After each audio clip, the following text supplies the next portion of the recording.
everyone, or afternoon, depending on your time zone, and welcome to Flame Fatales 2023.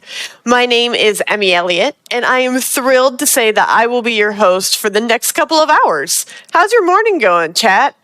I hope you all slept well, because we have a big day ahead of us full of amazing games by some incredible speedrunners, such as Fable The Lost Chapter's 100% run by SeraVenza. Sarah will be starting us off this morning, so make sure to get comfy, grab some snacks, and hydrate before you strap in for that run. We also have an incentive today for Peggle Nights by Satan herself. So when you send in your donations today, be sure to select Peggle as your incentive option so that we can see some Peggle chaos later this evening. You can donate by typing !donate in chat or by visiting gamesdonequick.com/donate. But before we jump in to Fable The Lost Chapters, how about we read off some donations? We have $100 from Christina Comiso with no comment. Thank you so much, Christina. We also have a $75 donation by Majestic Centaur. Thank you so much for that donation. We have $15 from Liu Lang saying, woo! I agree. Woo! Let's get hype up for today's speedruns because I'm extremely excited. And I know chat is as well. We have $32 from Bally Song saying lesson 3. Aw, lesson 3, Bally. And lesson 3, chat.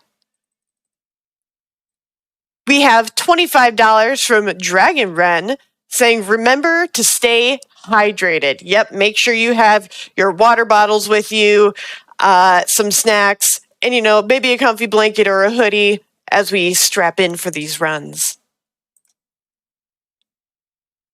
We have a $15 donation from Anonymous with no comment. Thank you so much, Anonymous. We also have a $50 donation from Rarest. Thank you so much for that donation, Rarest. We appreciate you. We have a $20 no comment donation from MVH. Thank you so much for that donation. We have a $25 no comment donation from Pembroke Welsh Corgi. That's a good username. I'm a big dog fan myself. We also have a $20 donation from Ryan M. with no comment. Thank you so much, Ryan, for your donation.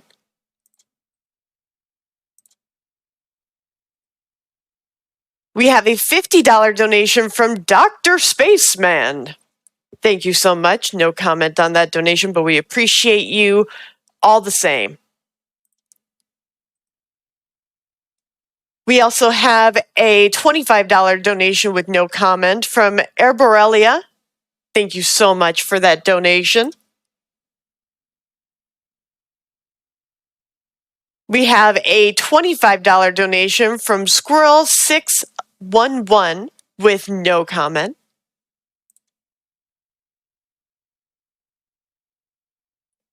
We also have a $15 donation from Air Pwain with no comment. Thank you so much, Air. And just a reminder, if you want to get your donations in, all you have to do is in chat, type !donate or visit gamesdonequick.com/donate. When you do that, you not only put funds towards our amazing charity, Malala Fund, but you also enter in for a chance to win some incredible prizes.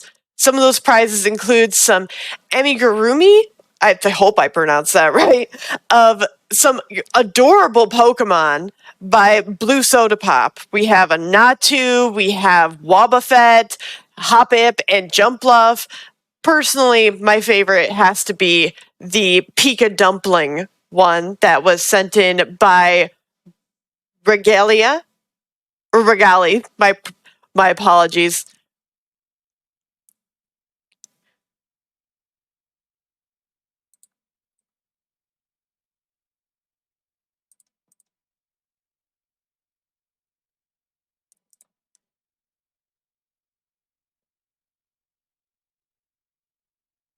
When you send in your donations, you also have the option to put it towards our current bid war.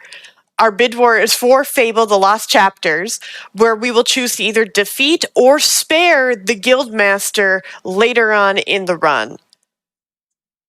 So make sure that when you send in those donations, check off your vote of, I want to defeat this guy, or let's save him.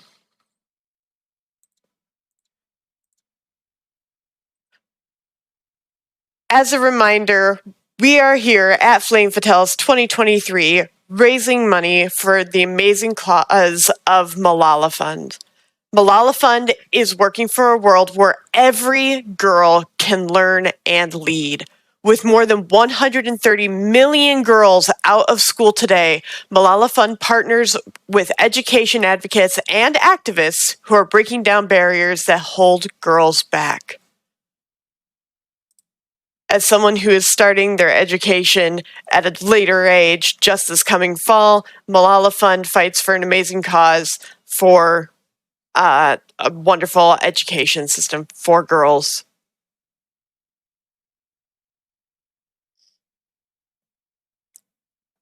And if you're just hopping in and you're going, Flame Fatales 2023, what exactly is Flame Fatales? Well, Flame Fatales is presented by Frame Fatales, an all-women community for those who are interested in speedrunning, charity events, and gaming. In addition to our two flagship events, Frost Fatales in winter and Flame Fatales in summer, we have a supportive community Discord with activities year-round, including Game of the Month and randomizer events. If you would like to join the Frame Fatales Discord server, DM the @FrameFatales Twitter account or the GDQ Instagram account, or you can send an email to framefatales@gamesdonequick.com. All women, cis, trans, non-binary, and gender non-conforming are welcome in.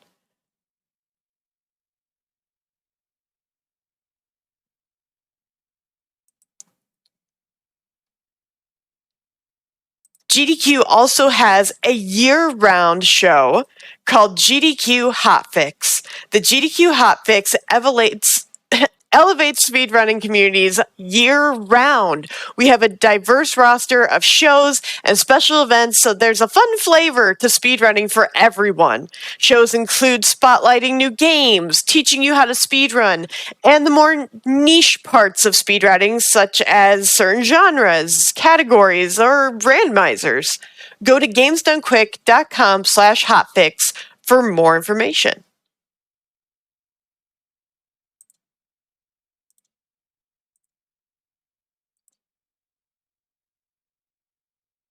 We have a few more donations coming in. We have $15 from Emerald Alley saying, good luck to all the runners. Love to all the runners and the behind-the-scenes heroes. Thank you so much, Emerald Alley. That was very sweet of you.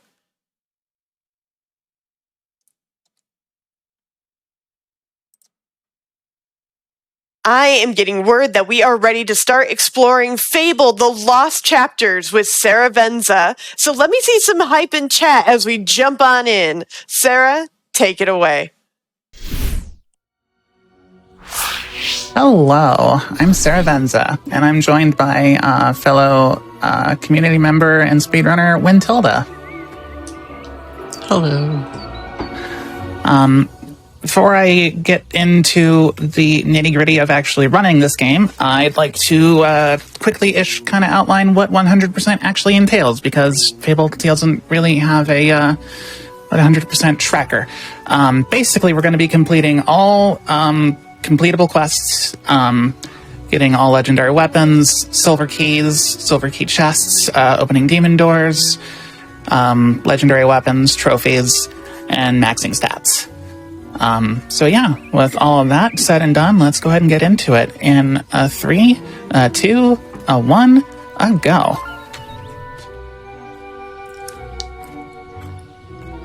So, first thing you're noticing here is that I'm rolling. That's simply because it's a pretty good bit faster than simply running. It's going to level up, or it's going to get even faster as we level up our speed stat. For now, though, we are going through the game's little quick childhood section. It's an introduction to its morality system. Pretty binary system of good deeds and bad deeds. It's our sister's birthday. We kind of forgot to get her a present. Oops. But that's okay. Our dad's going to help us out because he's going to give us a gold piece for every good deed that we do around here in Oakvale. And we have just performed 2 of them, so that is 2 gold in our pocket. We are now going to perform our first bad deed of the run and take a bribe from this person who is having an affair, and he's going to pay us the gold to keep quiet about it. So that's going to make the town guards a little bit angry with us, so they're going to try and chase us and give us a little lecture and be like, why, if you were older, the trouble you'd be in. It's going to waste a couple of seconds if we get caught, but I think we'll be able to avoid that. Okay. Would have laughed if I had immediately gotten caught after I said I think we could be able to avoid that. But, yes, here we are. Hello, little brother. Happy birthday, Sis. Hope you like your chocolates. And suddenly, the town got raided by bandits. So, you know, that's fun. Gonna roll our way back to home, where we will find our father just kind of on the ground, probably resting, I guess. I don't know. It is kind of hot around here now.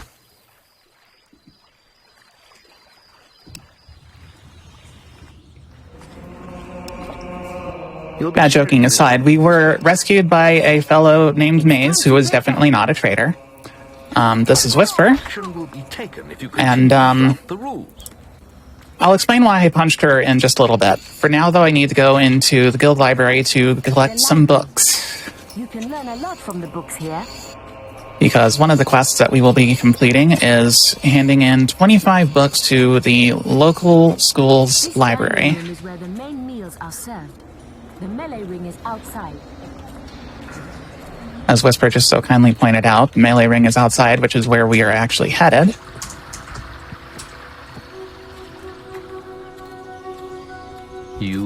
To meet the guildmaster a bit more formally, who's going to be an ever-present voice in our heads.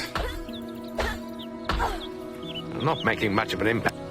He asks us to punch a dummy, sees it's not very effective. Gives us a stick, which proves to be a lot more effective. Ah, now that's more like... And we collect our first of many experience orbs. Now, the guildmaster wants us to go into the guild woods to go kill some beetles that have made their way into it. And before anybody says anything about me potentially having just spliced this run, trust me, I just did a little bit of actual tech. There is an input buffer in this game that I just utilized to buffer an input to brandish my weapon right as I cross the loading zone threshold. Well done, lad. The beetles are all dead. You can come out of the woods now.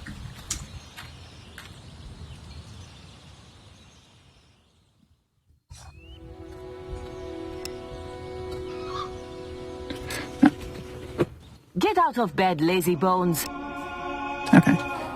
Now, we get to, after a bit of a time skip, we get to go back to the melee ring, because apparently we have not really learned anything from melee combat at all. I don't know where she's going, but she's in a really big hurry to get there.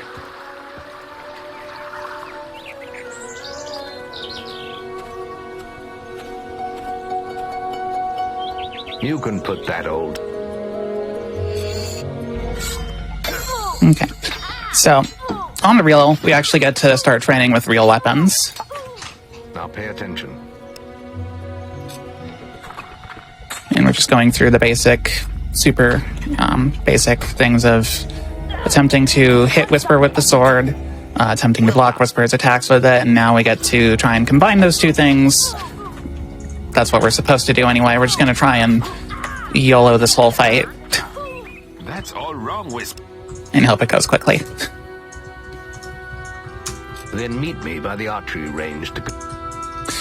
Now, you're about to see why I punched Whisper those couple of times earlier. Basically, this part of the guild training has a bit of a 4-strike rule where if you commit aggressive actions, you'll be given a lecture about, hey, don't do this. If you have a test timer going, instead of wasting time with the lecture, you're actually just... It's time to learn. it skips the test, and you're just allowed to progress for some reason, so we just utilize that. And we're going to do the same thing again here. Also, we have the ability to cast lightning, which is pretty cool. What do you think you're doing? Very good, lad. And now, unlike I did in my practice run the other day, I'm going to go make sure that I right-click here. So I can go and do this very missable silver quest here. Princes want to practice melee combat. Which is pretty straightforward. I just need to kill 3 bandits who have made their way into the guild woods here. But yeah, silver quests are mostly optional quests that we'll be getting from the map table. This one's a bit of an exception to that. Excuse me. Gold quests are going to be like main story quests. And then bronze quests are going to be like, how would I say, like more ambient quests?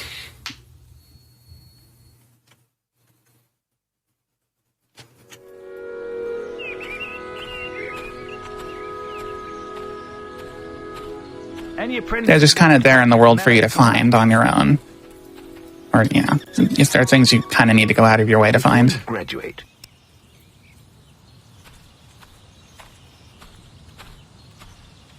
But yes, before we graduate, we have one final test that we must complete. And it's very grueling. It's hitting maze 7 times with our sword, arrows, and lightning. Which, let me promise, I promise you, that's very hard. Especially if he teleports in such a way that it breaks my hard target, but I think we should be able to avoid that. Go on, fight me. Famous last words.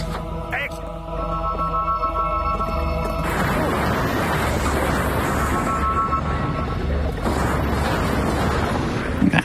That's enough.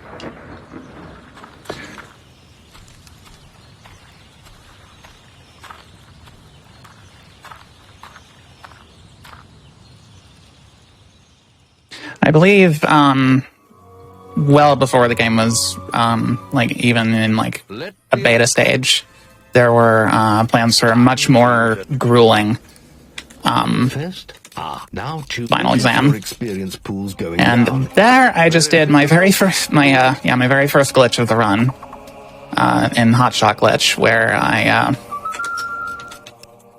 double bought this spell called Assassin Rush.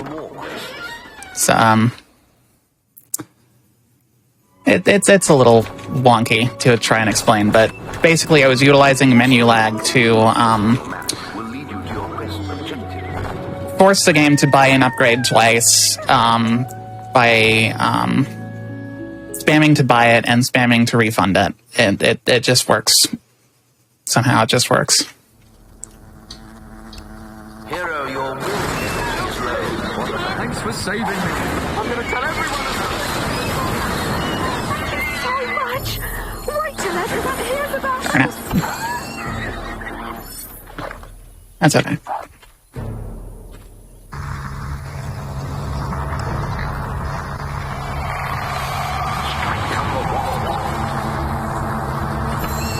Hero, your will energy is low. What now? Your bow may prove useful against the wasp queen. Despite the fact that the Guildmaster says that your bow may prove useful against the Wasp Queen, it actually has a pretty significant disadvantage compared to the sword. Yeah. Yeah, it's much slower. Plus, you have a much higher chance of accidentally whiffing, Also use your willpower. or just the game deciding, no, I'm gonna just send your arrow in completely the wrong direction. I've had to do that before. Also, the spell you're seeing where rushing the hero forward very fast is called Assassin's Rush. we're gonna make that spell go a bit quicker and longer as we level it up, but right now we're kind of chaining it in between rolls to go faster. Do you want to talk about how we're about to break the economy?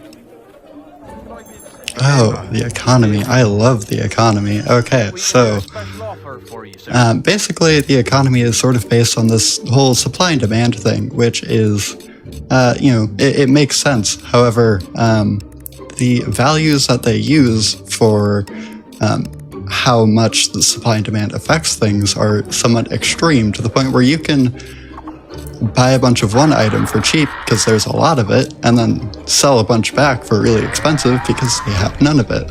So the result is profit, infinite profit, basically. And the higher value items you're buying and selling, the more quickly you can amass large quantities of gold.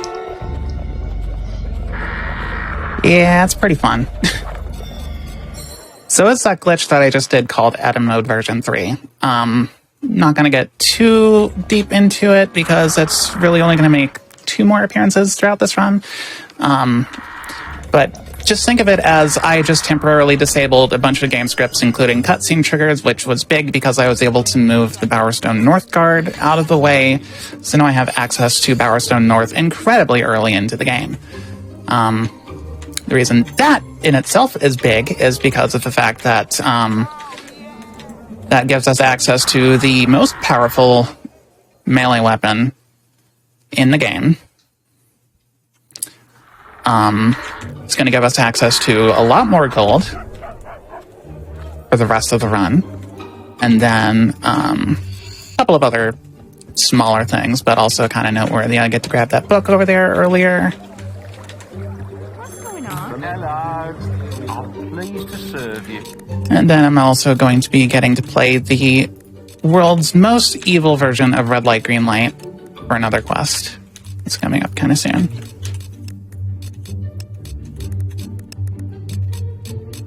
As well as getting access to our very first Ages potion, which is pretty gosh darn useful.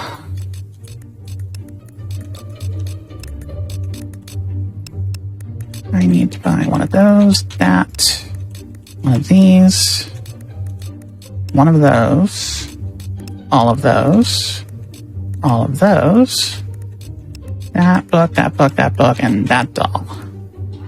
And that should do it. Also, because I was profiteering, I got a little over 3,000 skill experience, which is going to come in handy.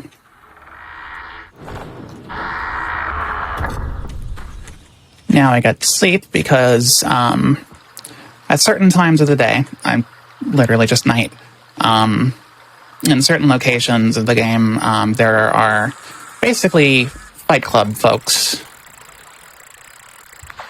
who I will need to fight and overcome. Oh, wow. That's a first prize right there. Yes, it is. Very lucky. And it wasn't even, like, I was actually a really fast fish. Mm-hmm. Like, genuinely. Actually amazing. So there's these fish weight multipliers per region in the game, and how it's intended is that the further you progress in the game, the heavier, or the further you progress in terms of the areas, the heavier the fish are going to be. However, because we got to that area early, we're now getting fish that are twice the weight of what they would be in the other early areas. Yeah. 10... Was that? No, it was 3-5. Okay. 8-5, 9 king. 8-5, 9 king 4. Oh, goodness. Beer'd be nice. Okay, I'm just gonna go ahead and reset that one. How much will you bet? Beer, please, with an umbrella in it. I want a beer, please. I want a beer, please. 10 2. King. Here, if you'll be so kind. 10 jack. 10 5. 10 5 7 3. 10 5 7 4. Oh, I'd like a Oh, that's not fair. please. Beer? You would. Perhaps you'll come back and play some more Okay. sometime. So, the reason I played that little pub game there was because I need to collect hero dolls for also the local Bowerstone South School, which that kid came into the tavern to tell me about. That lady I just spoke to has a sick child, and we need to find 4 particularly blue mushrooms in order to hand them to a witch who will make a cure out of them. Or And so now we she get to- says. Yes, so she says. Now we get to head over into Bowerstone Key. Yes, I pronounced it Quay my whole life too. Same. But yes, now I get to partake in Fight Club. All I'm going to say, since I'm not allowed to talk about Fight Club, is the fact that unarmed combat is a little bit weird. So if it seems like I'm whipping hits, trust me, it's not me. It's the fact that unarmed combat is janky.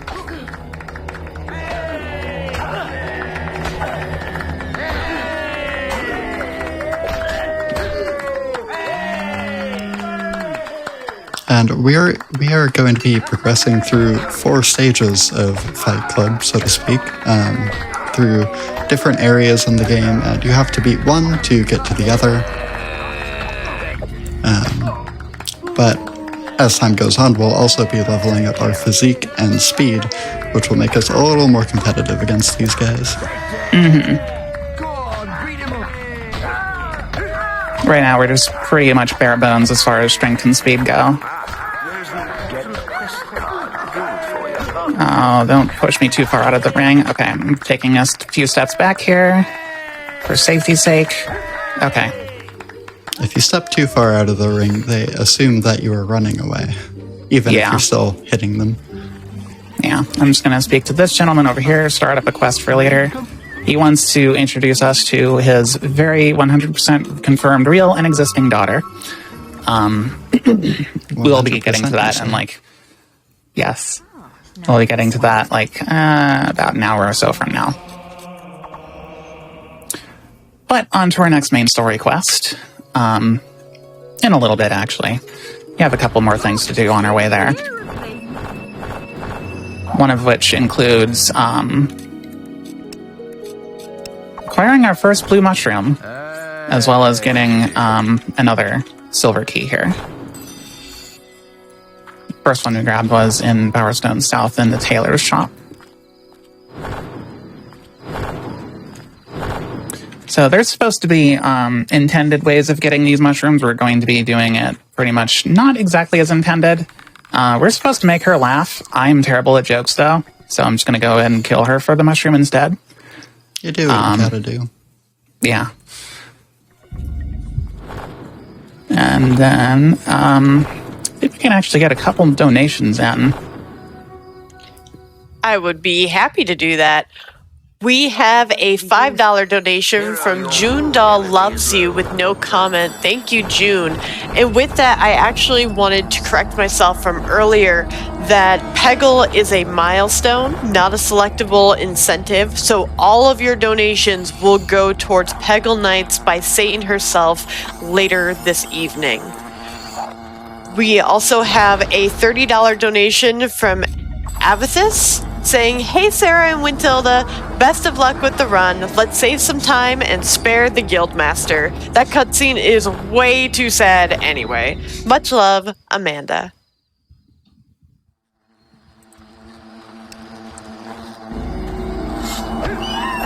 Alright. So now we've made it here to Fisher Creek. Rescued this fellow who was trapped in his little house here.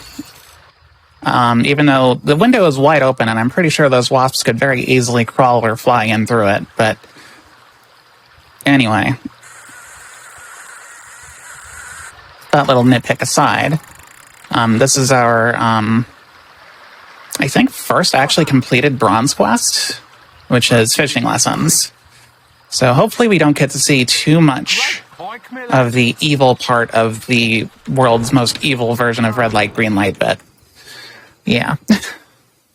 Because we're about to get a significantly better fishing rod, which will make fishing, I won't say free, it just makes it a lot easier usually. As an added bonus, this one's purple. Yeah. I see your sack is everything. Monkfish be prized. So, I just like to point out, by the way, that either a gram is different in the world of Fable, or fish generally don't get very big in the world of Fable, because that was supposed to be a, like, #1 prize-winning fish, but it was only 76 grams. That's not really very heavy in our world, so... You can Things buy that make that you at go, your local pet shop. For real. Things that make you go, But we are talking about an area, Fisher Creek, where the fish weight multiplier is 0.5, which is smaller than anywhere else. So I think this fellow just hasn't found the best place to, set up his fishing spot. Ironically, though, he'll tell you to, why don't you try a new fishing spot, me lad? Whenever you're just fishing around there. Just as part of his, like, ambient dialogue. So it's kind of ironic that, like, no, he's being serious. Like, actually go fish somewhere else. But if you want to get in another quick donation, you can go ahead and do that. I'm getting to this next quest here. Absolutely. We have a $10 donation from Azig saying, good, bad, we're the ones with the binguses. Best of the luck on the run, SeraVenza, and big shout-outs to all the friends who are contributing their time and awesomeness to make FF as wonderful as it's been. Less than 3. We also have less than 3. We also have a $15 donation from DiMagico saying, hello everyone, another awesome day of GDQ I see is starting. Good luck on the runs. Keep on keeping on.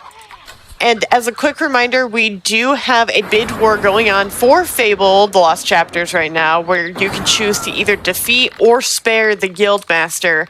And currently we are tied. So, chat, I'm going to need you to get your donations in and break that tie. We got to make a decision by the end of the run. Decisions. Making tough decisions, as the Fable Anniversary achievement would call it. But, oh goodness, I barely killed that guard in time. Okay. So you can do it. I'm still going. Oh, I might actually get a 13 combat multiplier here. Oh, wow. Damn. Beautiful. That will hopefully make up for the fact that I didn't get the general experience off of the last wave of bandits or the guards. Okay, there we go. Drink that last potion. So, those potions that I just consumed, would you like to talk about those really quick? Yeah, so each of those potions will grant you 1,000 experience in their particular speciality, whether that be strength, skill, or will, which is magic in this world. However, we can make that number go lots higher by increasing our combat multiplier, which is that little number 11 you see up there in the corner. Mm-hmm. So if we had a combat multiplier of 13 and consumed those potions, which are 1,000 each, we will actually be getting 13,000 experience for that experience tree. And we can see that number go much, much higher as the run goes on and we find ourselves in some intense combat situations. Yes, we will. Think like roughly 20 times that amount is going to be one of our particular goals, but that's pretty later on. For now, though, we have here a bandit toll bridge. We don't feel like paying this toll, and they're also kind of just being in general nuisance for the rest of the world, as the bronze quest would kind of indicate. So we're just going to go ahead and kill their boss, which will give us credit for completing the quest. And then we will make our way to Greatwood Cullis Gate. And Cullis Gates are basically little teleporter areas which are just good for the sake of teleportation convenience. I need to place these meats here. Excuse me, thank you. While I'm teleporting back to the guild, would you like to talk about the painful menu of the game? Right, yeah. So the game internally runs at a tick rate of 15 hertz. Now, of course, the stream you're seeing might be running at 60 FPS, but that's just because all the animations and everything are interpolated. The game logic still runs at 15 hertz. However, this is most evident in the menus, where the mouse is tied to that 15 hertz. So it is much slower and laggier than you might anticipate. But the experience menus in particular are a special kind of fun because they have a little bit of extra lag because of these videos they're playing. Yeah. And this is the lag we're able to abuse a bit for our hotshot glitch, which is how we buy experience things twice. Yeah. And it also, along with allowing us to bypass experience requirements, it allows us to bypass any alignment requirements because some spells actually do have the requirement to be either good or evil. Come on, I need that boss I just summoned to hit this guy. Come on. Come on. There you go. There we go. Good job. So, a couple spells we just got. That one is one of them. Summon. I just summon a creature from another world, basically, I think, to assist me. Whenever it lands a killing blow on an enemy, if it's an applicable enemy and it is considered enough of an upgrade based on a table, it will become that enemy that it killed. There's also the big red angry hulking spell that I got and used called Berserk, which is a particular kind of busted. I want to go ahead and snipe that guy really quick, because that is some unnecessary dialogue that I do not feel like going through. I could have actually spoken to him and allowed him to follow me, as infected as he is, with a curse that would have turned him into one of those creatures I just blazed right on past, called a Balverine. They're just big doggies. Yeah. But, yeah. It's a little bit, just a tiny, tiny little bit slower to go through that, so we're just going fast. I'm intentionally not berserking until I reach that stone, because there is a silver key at the top of this rock that I needed to knock down. You're kind of intended to shoot the hole at the top with an arrow to do that, but you can actually use a sufficient spell with an AoE effect that will also do the same job. Berserk, its initiating hitbox is one such spell that can do that. And the reason I killed the other traitor, we're going to be doing things a little bit weird as far as escort quests go in this run, as you'll see. Because the traders all have little bits of dialogue when they reach the camp to heal. And it takes a lot less time to have just the one go through their dialogue and refollow than it is to have all three go through their dialogue and refollow. I think we have time for another donation at the moment, actually. So, Absolutely. We have a $25 donation from Crepe Goat saying, Fable's a childhood classic for me and my bro. Thanks for running it, SeraVenza. happy to. Thank you, Crepe Goat, for your donation. We also have $30 from Jess the Red with no comment. Thank you, Jess. We also have a $25 donation from JRH with no comment. Thank you very much. Hope I didn't go in there too early. I did go in there too early. Oh well. So, As I kind of mistakenly did, I went into that load zone threshold a smidgen too early. I was supposed to wait for the trader to get around to right about that point where the green dot was at the map before I actually crossed the loading zone threshold. He was really behind for some reason, and I'm not sure why. I don't think I berserked up to that Earth Troll, but oh well. Things happen.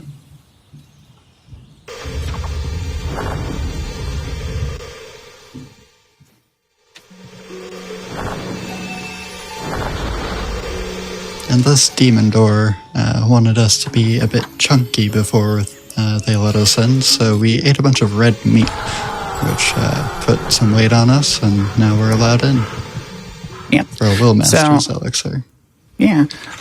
Yeah, that's our first demon door, actually, too. So demon doors are actually, I think, really interesting, just as an aside, but they have their own, like, riddles, and they have, like, their own requirements for opening them and obtaining their rewards. This is a blue mushroom. We're just gonna take it from that fellow. He won't mind. For long, at the very least. Yeah. He would have asked us to pay 1,500 gold for it. So if you wanted to save half that, you could actually just steal it and then pay the fine if you really, really wanted to, but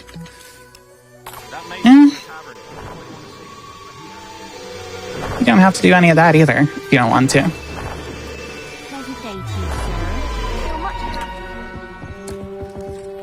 But yes, we are stealing another book there. And we're going to do a little bit of mechanics jankery here by sleeping in a bed, which would give us a fine for trespassing if we were still on the premises when the screen transition actually finished. But because we weren't on the premises, we did not get hit with a fine. We're just having a bit of a nap outside. Yeah.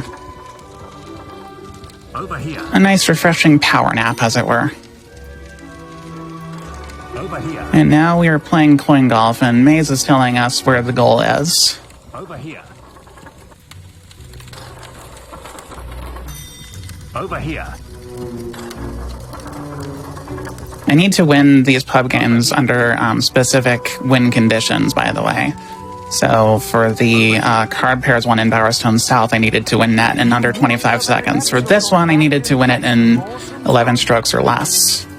Ah, there you are. And it's going to be pretty similar win conditions for the rest of them as well.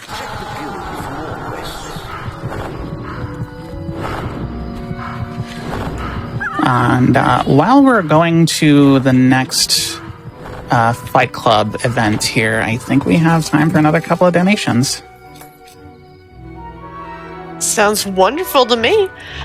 We have a $50 donation from Anonymous with no comment. Thank you so much, Anonymous. And as a reminder, chat, did you know that if you donate a cumulative amount of $125 during the event, so during this entire week, you have a chance to win a Nintendo Switch and PS5 bundle? So both of them. Both. Sounds amazing to me. I definitely haven't had my eye on a PS5 for quite a while. So definitely get your donations in and a chance to win that amazing grand prize. Had a bit of a close call on the first fighter here. He's kind of super armored his way through my opening volley of attacks, as they're kind of known to do.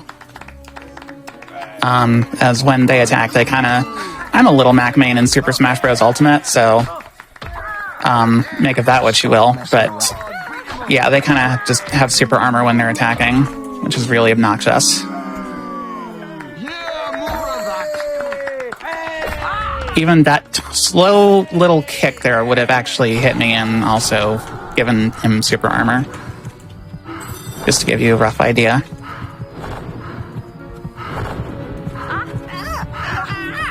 Well, get to show off a little bit of that. It's kind of an intended thing. But Berserk makes you pretty scary to regular folk. And, yeah, ideally I would have been so scary that they wouldn't have looked at me and saw me steal that book of theirs, but that's okay. Spirit dwells at the bottom. It's not like the Elder Scrolls, where if I do pay the fine, they would also take whatever it is I stole. I get to keep whatever it was I stole, so... Thank goodness for that, actually. But, this quest I'm currently doing, not exactly as intended. I'm kind of skipping to the completion portion of it. But there's a ghost pirate there. His wife didn't know he was a ghost. Or a ghost or a pirate, for that matter. But, yeah, she thinks he's still alive and somewhere at sea. And we were supposed to go dig up some gold that he left for her on the other beach here in Oakvale, and then give that gold to her. And then he'd tell us where he buried that treasure that we just dug up and completed the quest by. But yeah. Ah, welcome, sir, welcome. And then we got to play some chicken kicking here for a silver key. And his last one, too. Which I've never really thought about, like... He makes a point of saying, "No, my last one too." Like, the implication is that he had more than one silver key. No, you can't cross. It's like, where did the other ones go? Put a toe over the line. And then because I'm actually looking to only get the silver key, I'm just You can't cross. running afoul An impressive. and intentionally crossing the white line that I'm supposed to not cross. So I don't get any score higher than 150. Fun fact for the chicken kicking enthusiasts, those chickens are actually heavier stat-wise than the other chickens you'll find in the game, so his comment about feeding the chickens enough lead might not be a joke. We're now heading for the training area. Yeah, you might want to... Actually, I think the in-game version of PETA is actually kind of on his case about that. If you speak to any of the people who are nearby watching the chicken kicking going on. That guy has another blue mushroom. The intended thing to do with him is that he met somebody that he thought was kind of attractive over in Oakvale, which is where we just were. Wrote her a poem and everything, says that her eyes are like two glowing suns, and then we're supposed to either deliver that letter to her and not pass it off as our own, although we could pass it off as our own if we really wanted to. And basically at the end of it, he would just give us the blue mushroom, but because that's just a whole bunch of back and forth, instead of being hit with Cupid Zero, we hit him with Stupid Zero.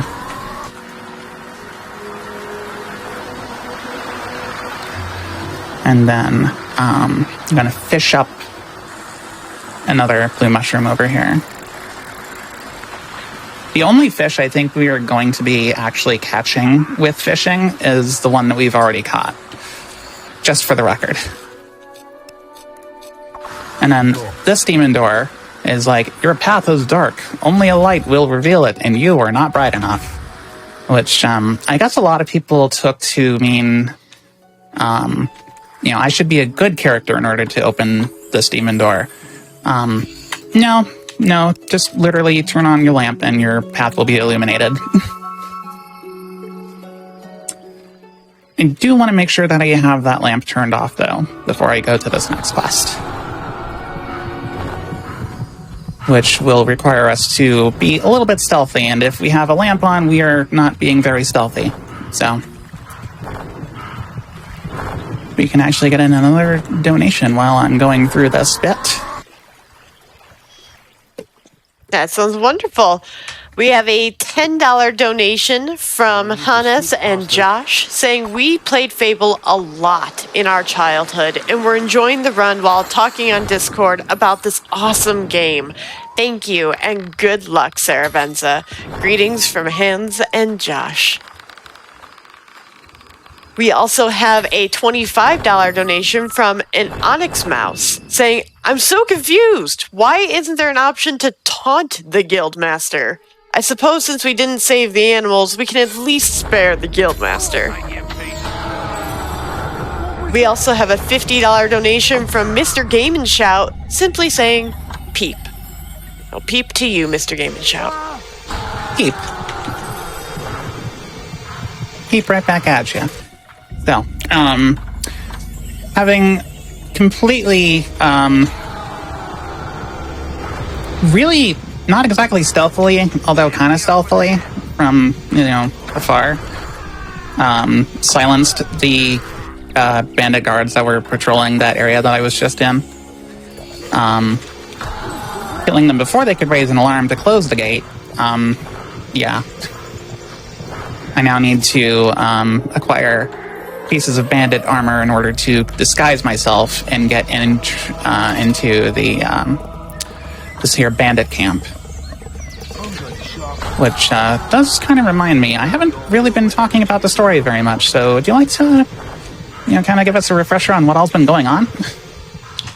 Yeah, so, as you'll remember, towards the beginning of the game, our village was on fire.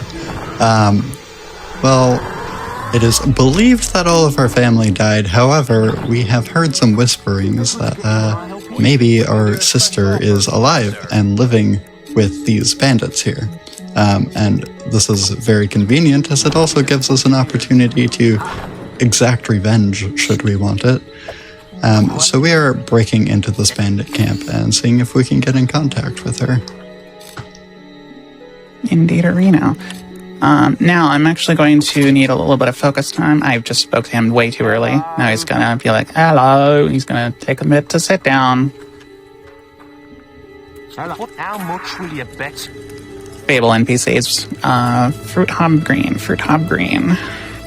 You won the round. Tree Fruit Book Green. You won the round.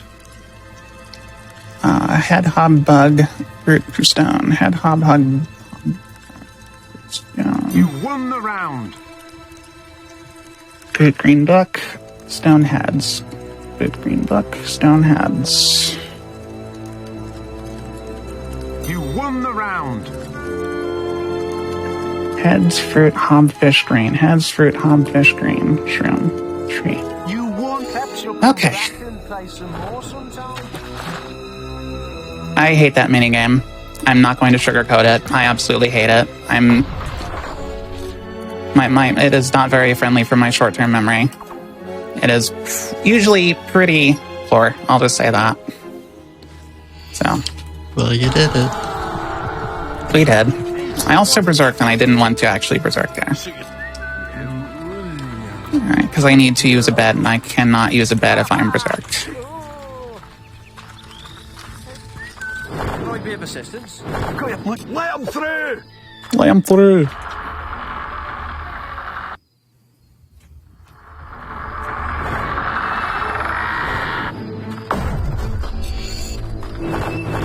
So earlier I said that I needed to grab bandit gear in order to disguise myself to gain entry into that camp, and then I just completely avoided doing that altogether.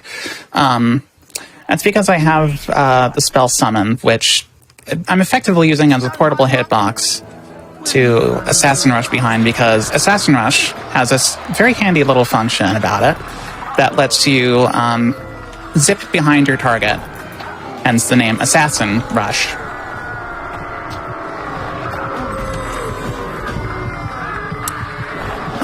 As well as that, it also gives you a very hefty chunk of iframes, and I've also been... I do hear music, good. Okay, so I've also been... instead of rolling in between occasionally, I'll actually try and use the Guild Seal to kind of reset the cooldown a little bit, which is a thing that's only doable in this version of the game. You have reached familiar state. Oh, I follow. That was a very impressive victory, hero. But Maze has more view of the guild. I suggest... So, while I can only use my fists, it doesn't say anything about any possible friends using not their fists. Check the guild for more quests. Come on, knock him unconscious. Although I do kind of need him to be over here and not over there. Come on, buddy. Okay.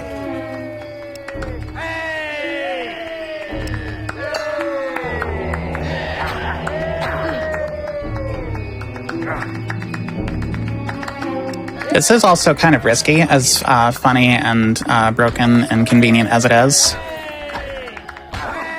Because there is a chance that if I'm not careful with where the bandit is positioned, he could actually let out a swing during those cutscene transitions, as you're seeing him trying to do, which would actually potentially hit these fighters and kill them, which would break the event altogether.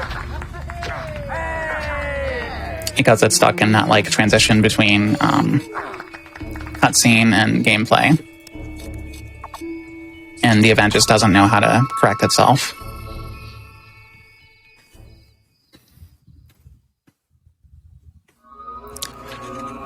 But, yes. Twinblade was the bandit king that we spared because he wasn't actually the one directly responsible for the assault on our home. He was just kind of there after the fact. And then our sister turned out to be the bandit Cirrus that we were tasked with finding there. Although she has since lost her eyes. So that is a bit unfortunate, but Received a new quest card. she'll be okay. Now Maze, Mr. Not a Traitor Maze, wants us to do him a personal favor and find a friend of his who's gone missing who calls himself the Archaeologist. His last known whereabouts were somewhere out in Witchwood. So we get to go find him. Spiritual strangling. Being warned. Some gods can Oh, and that's a rock troll. We'll be actually killing a couple of them later on. But the game would kind of imply that you're supposed to fight that one right then and there. You don't actually have to, if you don't want to. And also, in summon clipping that particular demon door, which you can benefit from summon clipping, by the way. It's one of the 3 demon doors that are able to do that without actually killing their faces, which is a whole can of worms that I'm kind of sad we won't really be able to get into. But Important quest card waiting for you. It seems Not Whole Blade is in some trouble. thank you, Mr. Not a Traitor Maze, for letting me know that.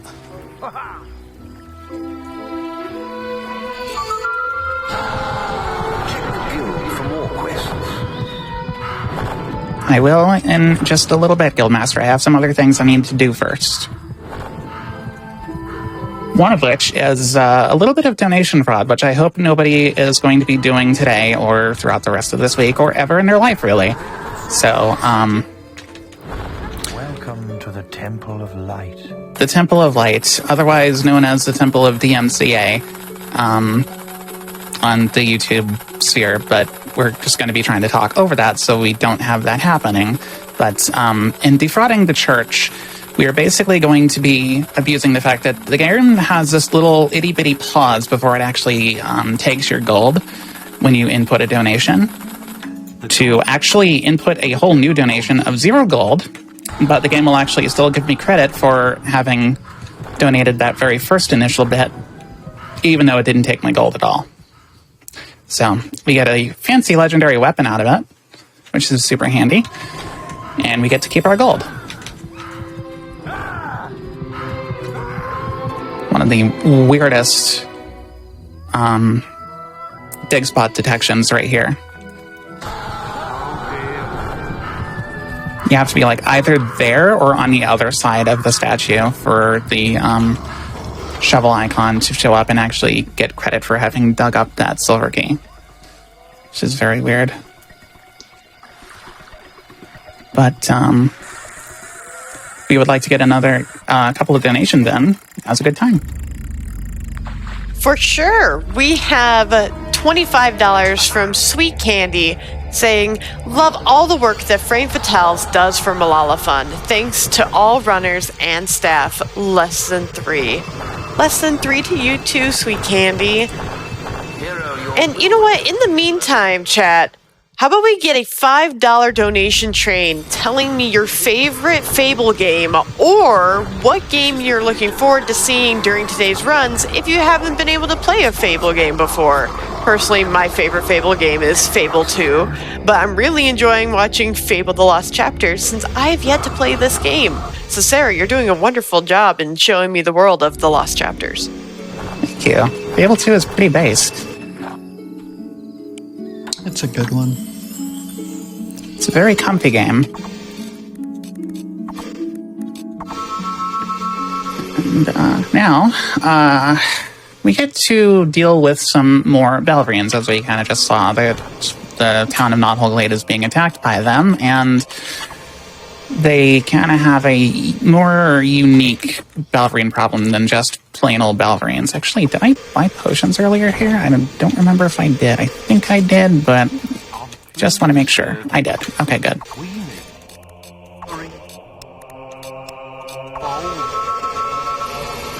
Self-posture check right here.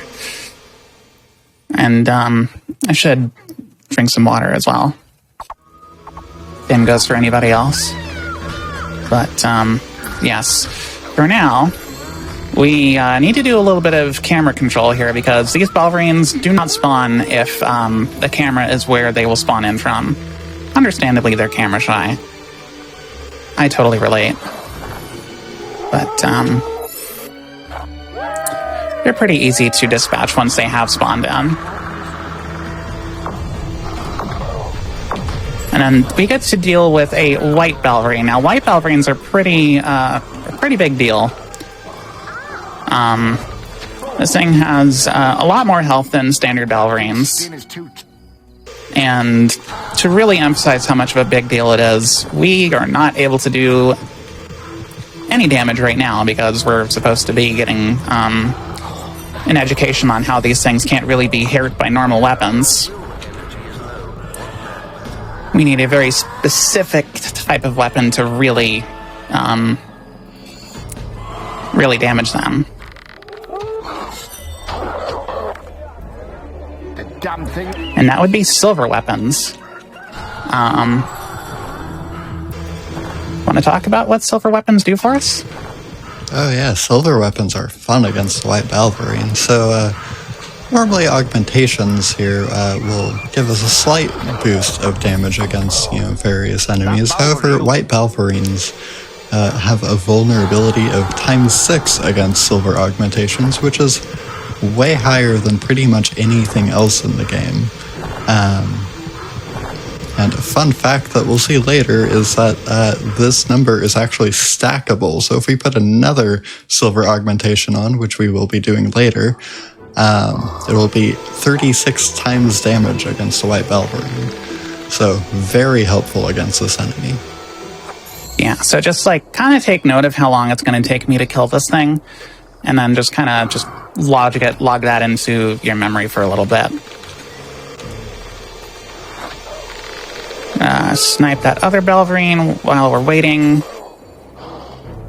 for the white Belverine to make his way towards a shootable location.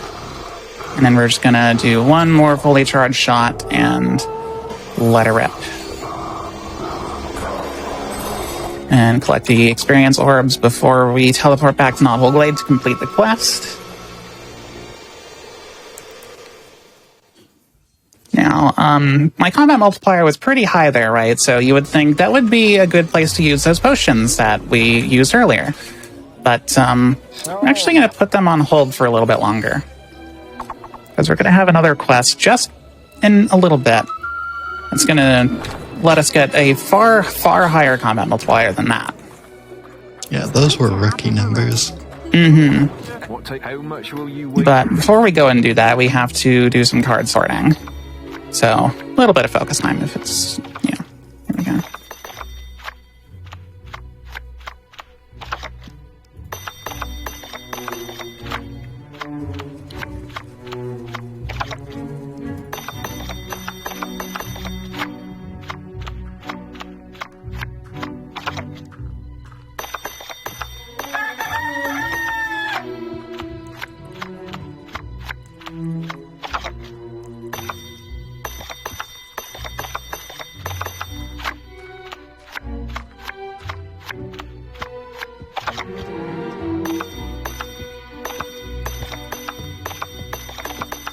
Okay. You won. Perhaps you'll come back and play. So, bit of a fun fact for anybody who doesn't know, you can actually cheese card sorting, Spot the Edition, and any other pub game that you have access to slow time in. But I'm opting not to because it's just slower to do so, even if it is safer.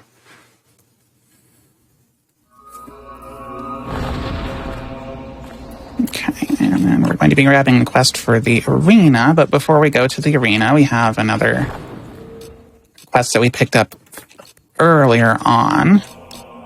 We need to prepare ourselves for. And I want to do Hotshot Glitch here to get Force Push Level 3. Force Push Level 3 is going to come in very handy for reasons I'll get into in just a little bit. But before that, I'm going to make a save here. And then I'm actually going to load the save that we made after protecting Orchard Farm earlier. Now, this might seem a little bit weird to do, unless you saw I run this past AGDQ where I did this thing called load warping. We're going to be doing the same thing, kind of, but instead of utilizing it just through save menu alone, we're actually going to be utilizing edit mode v3 to store a load zone buffer or load zone transition and carry it over into another save load. So we're just going to pull out a trophy here to cancel out of edit mode, which will trigger the load. And then, just like that, we have moved ourselves from the guild into Orchard Farm. And I'm sure we have some more donations to get in, so you want to do that now? Now's a good time. Absolutely. We have $10 from Crepe Goat with no comment. We also have $25 from Marissa with no comment. Thank you both for your donations. Also, as a reminder that we are here today and for the rest of the week raising money towards Malala Fund, who partners with education advocates and activists who are breaking down barriers that hold girls back. To donate, just type !donate in chat or visit gamesdonequick.com/donate. We'll actually have time for some more, but before that, I just kind of want to explain what I'm going to be doing in this quest. So, basically, the very simple cut and dry point of this whole quest is to simply get more kills than Whisper here, as the name of the quest would suggest, Hob Killing Contest. Now, we're going to be going through it in a little bit of a weird way because my goal here actually is not only to make sure Whisper doesn't get any kills, but I'm going to be using Force Push for building up a combat multiplier because, oddly, the spell is programmed in such a way that it deals damage to corpses. So, yeah, just pay attention to the fact that while I'm spamming Force Push that I'm building a combat multiplier. I'm going to be looking to get at least like 60 or so combat multiplier by the end of this, so. If you want to get more donations in now, we have like a good couple of minutes for that. For sure. So before I jump into donations, I just wanted to give an update on our bid war for the Spare or Defeat the Guild Master. Currently, Spare is winning at $70 and Defeat is at $30. So if you want to get your donations in and put it towards that bid war to see maybe we do defeat the Guild Master, let's get those donations in to fulfill that goal. We also have $5 from JB Henry saying, "Hello! I worked on a couple of the Fable games and it's wonderful to see it being run here on Flame Fatales. Thank you to SeraVenza for showing off one of the first games I worked on, and best of luck to you. Donation goes to Runner's Choice, less than 3. Thank you very much. Yeah, occasionally we do get devs that do come in to donate for these runs, which is really awesome. It's awesome to see, devs like paying attention to the speedrunning scene every now and then. It's really cool. But yes, go ahead, please. Sorry, I didn't mean to interrupt you there. I apologize. Let's see. We have $80 from Melabella with no comment. We also have $25 from Anonymous with no comment. And as a reminder, that your donations can also win you prizes, such as a pink Game Boy Zippo lighter, a Celeste Farewell cassette, a Can Devil cross stitch, or a Frame Fatale's dice box. So not only do your donations go towards the amazing Malala Fund, but you also have a chance to win some prizes. You're making me. You won't wait for me, will you? Okay, we've got just a few more seconds left in this quest. Got a pretty decent combat multiplier. Not my best, but definitely not a bad one either. Well done. And if I'm not mistaken, we also got significantly more kills, infinitely more kills than Whisper managed to get. As much as it looked like I was kind of bullying Whisper, a lot of it had to deal with the fact that I was trying and keep her pinned down, because about 2 out of 3 of the hobs that spawn in that quest will automatically aggro onto her and not me. So it's better to just keep her like in one location, so I can just funnel all of the hobs into that one area, instead of having to go chasing after a whole bunch here and there and everywhere. So I'm just gonna do 2 more hotshot glitches here. Wonderful. And now I'm going to be putting summon on multiple buttons of my hotbar.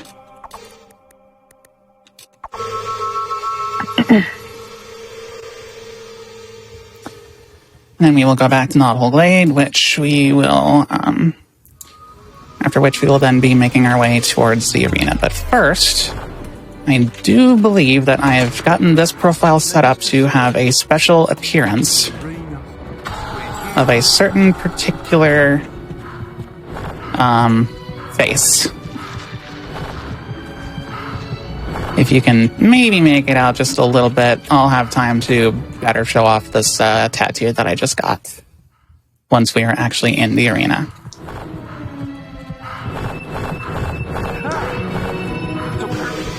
Also, you'll notice what she's doing here with those chaining those rushes together. That's actually kind of a cool thing, where we found out that you can interrupt the cooldown for the Assassin Rush spell by using the Guild Seal, which is your teleportation thing. So by charging the Guild Seal for a second, you can chain a bunch of those Assassin Rushes together, which is very useful in these long straightaways.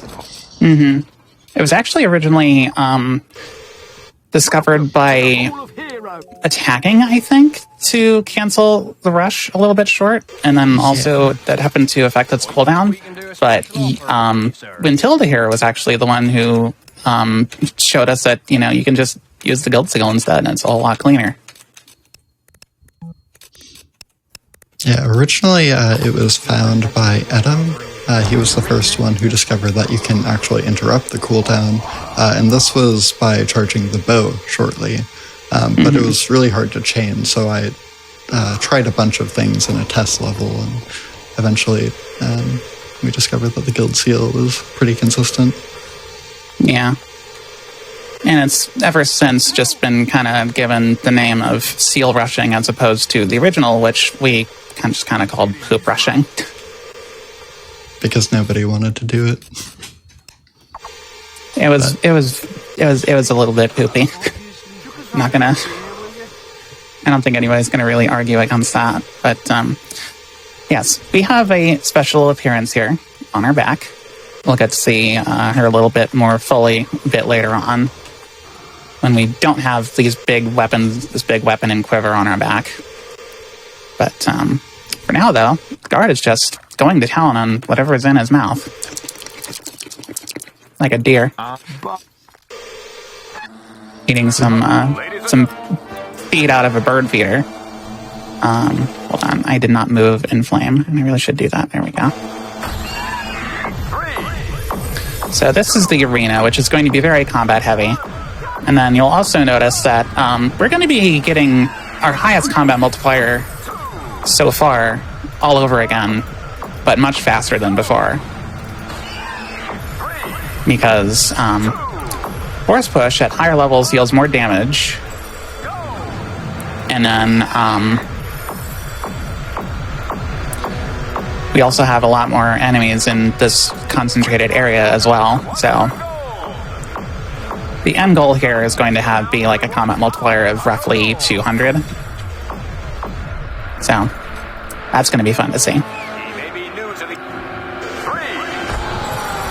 But the arena itself is divided into, I think, 8 rounds. Wasps, Hobbs here, and Balverines, Undead, Bandits, Earth Trolls, Rock Trolls, Arachnox, which is a giant scorpion, and then Whisper,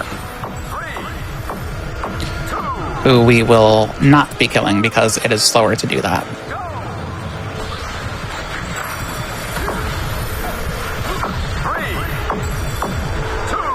But, yes, along with spamming Force Push a bunch, we are also using the spell Enflame that we had just learned for the arena specifically.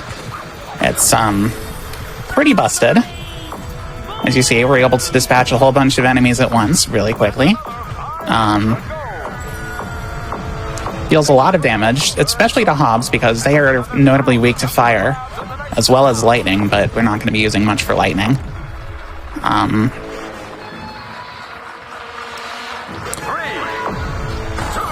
Let's see. Balverines round. We're going to be using Enflame on regular Balverines here as well, because it will one-shot them as well. And then, we're also going to be seeing a few white Balverines here too, which we will finally get to see the results of 2 silver augmentations in our bow. You know, assuming I don't completely miss my shot here.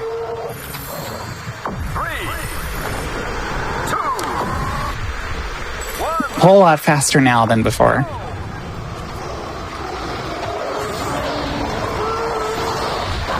Thanks, Whisper. Getting in the way of my shots here. Appreciate it.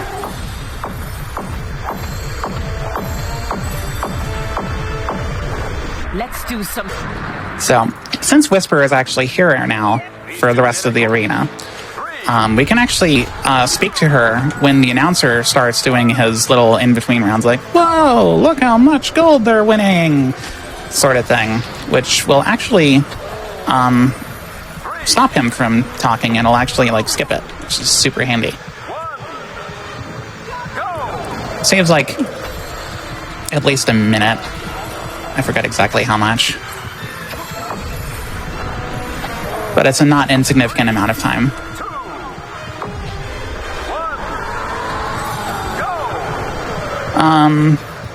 While I am kind of sloppily going through this round here, I never really spoke much about Berserk. You want to go ahead and do that? Yeah, so Berserk is a very fun spell for a speedrun, as it, well, you can't die when you are in Berserk mode.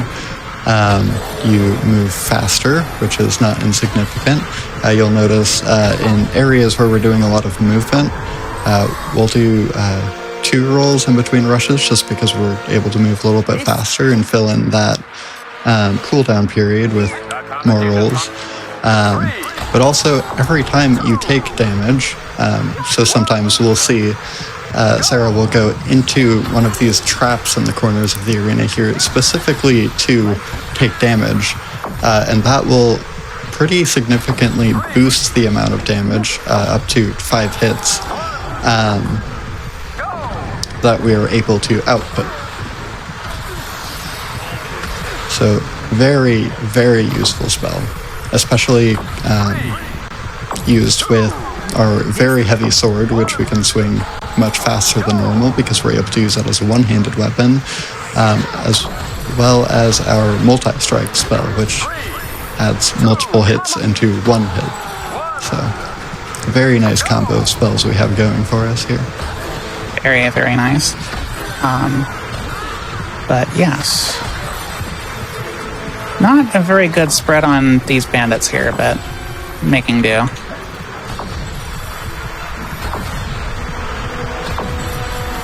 Also, there's going to be a volume warning and flashing lights warning coming up really soon. So, it's not going to be like super offensive, but just to be sure, it is going to be loud, and it could, if anybody's like photosensitive, could cause some problems.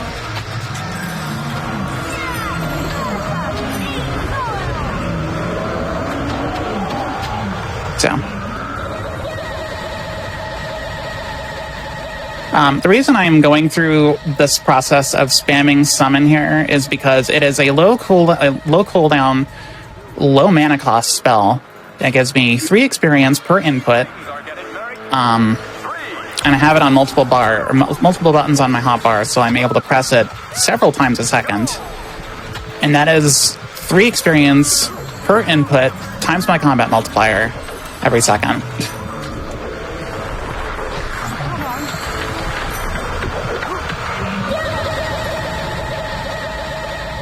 Will experience specifically, and we're going to be needing a boatload of will experience in order to max out our all of our spells, including the ones that we're not actually going to be using but require for the sake of 100%. But now we get to fight Arachnox, the giant scorpion, otherwise known as a king scorpion. In case you're wondering, yes, there is actually a Queen Scorpion, but it's not properly programmed. It was never actually completed, unfortunately.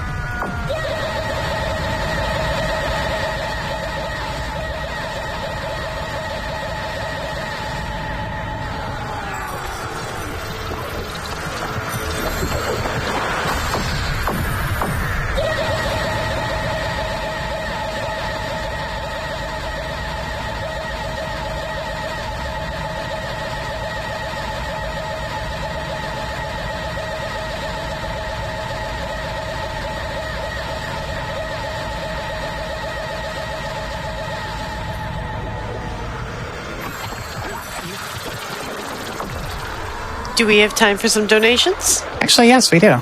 Because all I'm going to be doing at this point is fighting Whisper and then not killing her. So go ahead. Sounds good. We have $50 from Muriel with no comment, as well as $40 from Grubane. We have $10 from Madge Danvers. Thank y'all for your generous donations. I also have an update on our defeat or spare the Guildmaster bid war, which has jumped quite a bit. Spare is now at $125 and defeat is at $95. So defeat has been catching up quite a bit. Y'all in chat are making this a close call, but keep that up. We definitely want to see what those results will be by the time that we reach that bid war. Mm-hmm. And we do still have a good at least hour until around that time. So you'll have time to get the donations in, but make sure you get them in. Because that donation incentive won't be around forever, you know. And frankly, neither will all these villagers. They won't be around forever either. It's because we are going to be the ones to make that happen as the quest requires, but it's very simple, straightforward quest. It's going to be mostly killing a bunch of guards,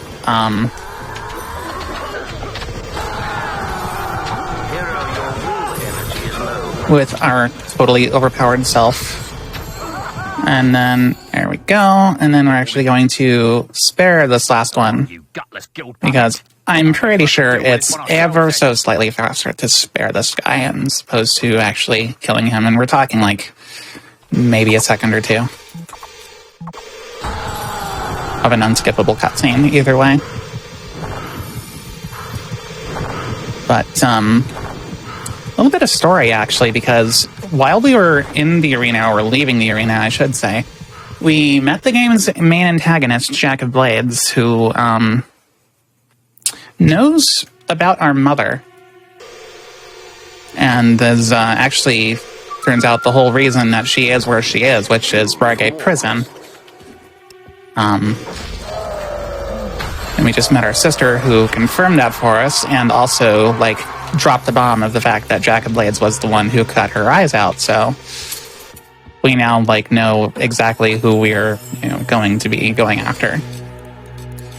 Eventually, anyway, because we have a whole bunch of other things that we need to do in the meantime. One of which is maxing out our experience stats here, so we'll actually have time for another couple of donations while I'm going ahead and maxing out our stats here. For sure. We have $25 from Anonymous with no comment. Thank you very much, Anonymous. We also have $50 from Gelity with no comment. Thank you so much. We also have $125 from Junara with no comment. Thank you so much for your generous donation. Seriously. And just as a reminder, with that $125, if you donate $125 cumulatively, I can speak, throughout the week, you have a chance to win a PS5 and Nintendo Switch bundle. So make sure to get your donations in. Reminder that is $125 of donations all throughout the week. It doesn't have to be all at once. It can be $10 here, $50 there. As long as it all adds up to $125, you are in for that grand prize.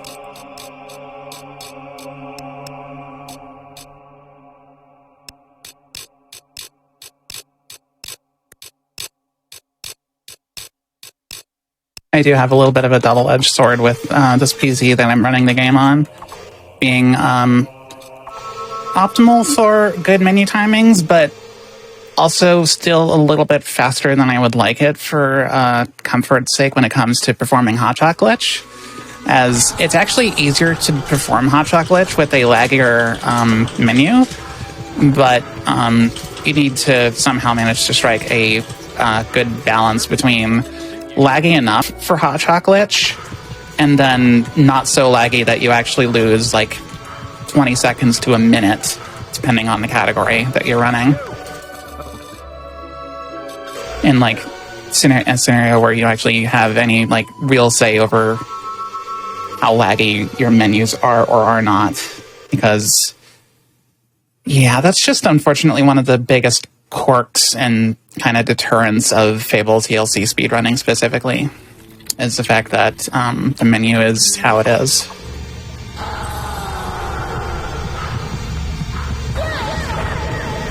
But this quest here, Break the Siege, is pretty straightforward. There's also a couple of ways that I could have gone about completing it. I just went with the one that's simply the fastest, which is not intended at all. But anyway. Having completed that quest, we actually gain access to a couple of bronze quests. One of which is, actually the Guildmaster will tell us about him, so I'm just gonna shut up and let him do that. The Twin Blade is seeking revenge for his humiliating defeat. He has hired a band of highly skilled assassins to kill you. Watch out for surprise attacks. Okay, and then while I am going through here, I'm going to be putting a couple of spells on my hotbar here, including Heal Life, Multi-Arrow, and Slow Time. Your prowess as an archer is impressive, hero. Okay, so he might not be able to say the entire thing, but he's like, your prowess as an archer is impressive, hero. You should try your skill at the archery range near Knothole Glade. And, yeah, we'll be testing our skills in that area in a little bit. Not in the way you'd expect, though. Speaking of ways that you wouldn't expect, we're going to be escorting a trader who was lost here in this abandoned, not really abandoned at all, road here. Going to be giving him a little bit of encouraging pushes here. Because, yeah, his follow AI is programmed in such a way that he will not actually move anywhere if there is an enemy in stone throwing distance. So, we're just going to be, like I said, nudging him along. and making sure to use heal life on him. You know, just to make sure he doesn't die in the process. Because there is quite a bit of force behind our force pushes. But after a nice rousing round of trader golf, we are now going to be rescuing some more traders. Not in the same forceful way, mind you. We're actually going to be taking a bit of a risky strategy, but not too risky. We're just going to be killing the guards in front of these traders here. And then we are going to beeline it for the next traders who are in the next part of the camp here.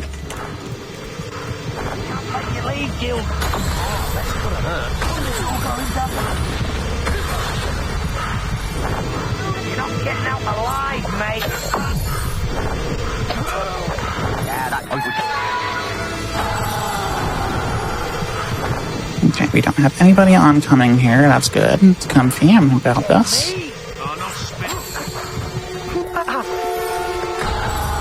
But yeah, the reason it's kind of risky is because of the fact that I am just relying on the fact that traders will usually just be behind me and still following on the other side of screen transitions.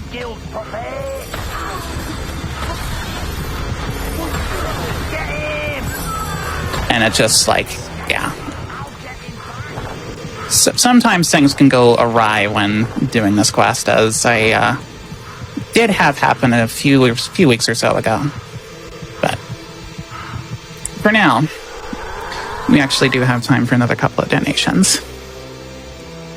I would be happy to. We have $25 from Anonymous, $25 from Anonymous, $25 from Anonymous, and $25 from Anonymous, all with no comment. Thank you so much, Anonymous, for those donations. We appreciate you. We also have a $75 donation from Karakataka. Karakataka, that's a mouthful. As well as another $50 donation from that same donor. Thank you so much for your donations. Bless. You want to talk about the assassin here maybe a little bit? Yeah, so earlier we were talking to a guard who was warning us about this assassin he wanted to take care of, who turns out to actually be his brother.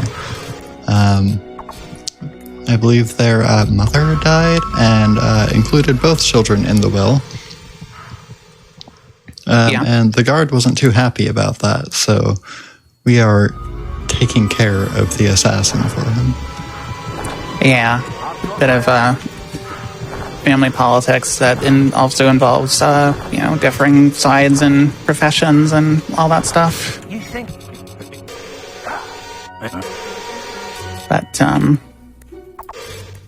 before we get on with our next thing, I'm going to eat a special item here called a golden carrot, which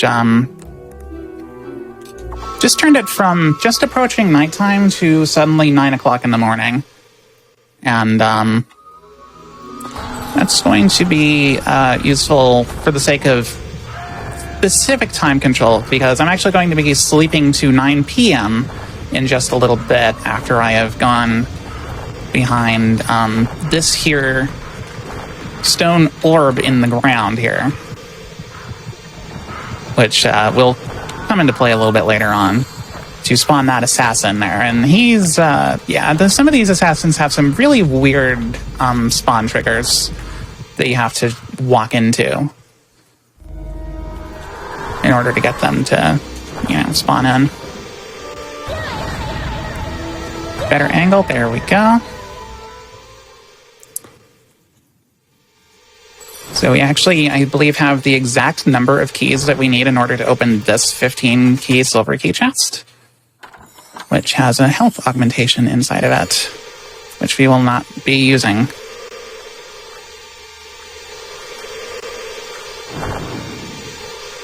A little bit of a theme. And then we are also going to be grabbing one of these guards, telling him to follow us. this guy's going to say, please come and help my wife. You don't actually need to do this because it's not a quest that... it's not even a quest, actually. As it doesn't contribute to the quest's completed value in the menu later on. But,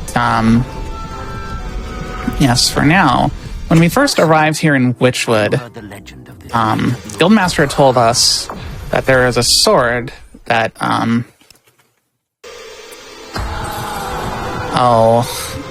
in Witchwood there is a sword that only a true hero can acquire. You basically just have to, be a strong, beefy hero.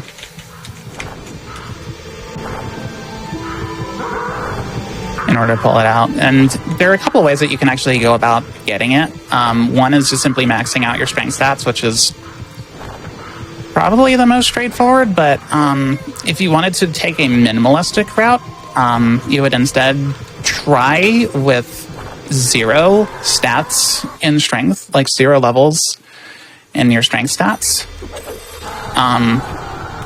You try and fail with 0 on all of them. And then level up your physique 5 times, your health 2 times, and I believe your toughness 3 times. I could be wrong on the health and toughness, but I know physique is at least 5 times. And if you can't, like, level them up exactly 5 times, the game accepts maxing it out as well. But yeah, for a minimalistic route, that's how you go about doing that.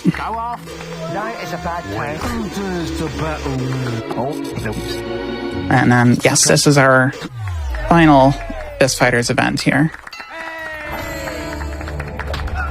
We also get a much clearer view of Faith here on our back. And we're telling the guard to wait here because this guard has a very high probability of killing one of the Fist Fighters here.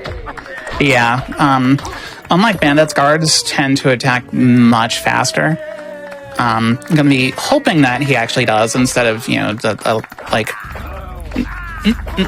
thing that guards can sometimes... Guards and bandits, really, they can both sometimes do that. They just shuffle backwards. But, yeah, we'll just hope that he plays nice for the final guy who is unkillable. But for the sake of the Fight Club here, he's got 1,000 health. And we only deal 20 damage with our punches, so that's 50 punches. So it's going to be much faster just to have our guard friend hit him a lot less times with his sword. It's up to me then. Knock him down so we can tell our guard friend to follow. You know. There we go.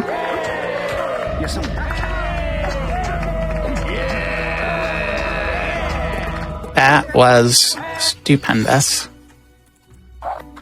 Alright, now we're going to win the Buttonhole Glade archery competition. Like so. We sure did archery, alright.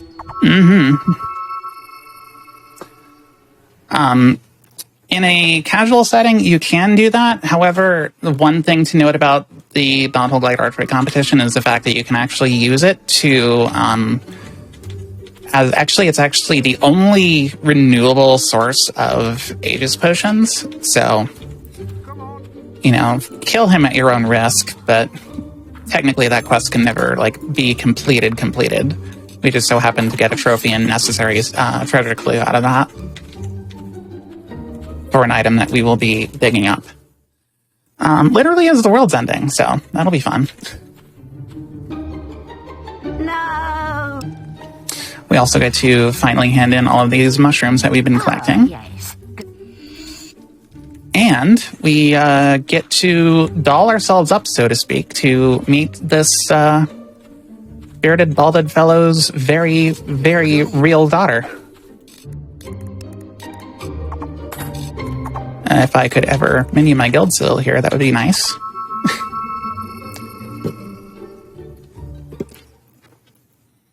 And actually, while I'm doing this, you want to talk about recalling? Yeah, so recalling is a function of the guild seal where if you use the guild seal instead of a Colas gate to teleport, it will remember the last exit you were nearby, which is useful if you want to go back to some place quickly that doesn't have a teleporter there, or if you just want to be close to a specific exit. However, using the guild seal again will clear that recall, or activating certain quests can also clear the recall. So, it's important to use wisely. Yes.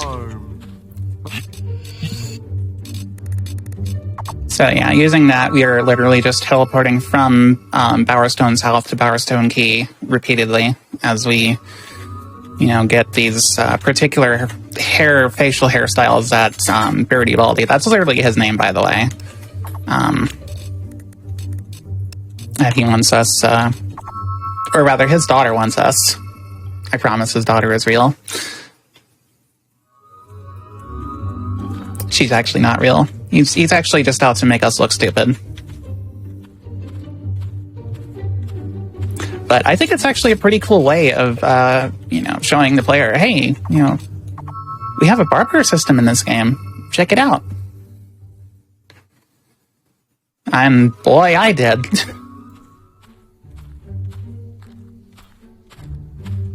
And this game actually distorted my view of facial hair for my whole life, so, Today's lesson will... give me unrealistic ideals.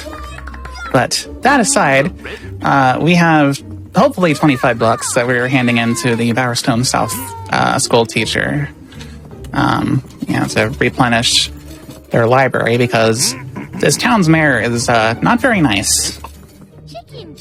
Not very nice at all. Although we will, unfortunately have to marry her, because that's going to be the only way to open a demon door later. Can any of you tell? But while we are being Thanks to told today and having our having this guy clear his throat at us, now it's actually a really good time for some donations. you have done our school. I would be happy to do that for you. We have $30 from C2, the Hob Hugger, saying, woo, woo, woo, go to Sarah, yes, go faster, Jerry, woo! I love the enthusiasm. Thank you very much, C2. Do any of you Speaking of donos, so Fable has a very big D&D vibes to it, especially when you choose your own alignment options. Chat, I want to see you send in donations telling me about your D&D characters and what alignment they are. Personally, my character has a chaotic good alignment, which makes things very interesting in the campaign. once upon a time? I don't even know what I would prefer to have in that part of as far as the D&D alignment goes. I don't know if I'm, I like to think I'd be some flavor of good. Today's lesson. Probably, maybe, I guess, chaotic good. Today, But I'm not sure if I'm exactly the most lawful good person in a fantasy world. today- Now, But Twinblade. we do have, I think, a couple more books left to go through here. Field of Zeros. Blood. And then the last one should be the sock method, to which he goes, ah. There we go.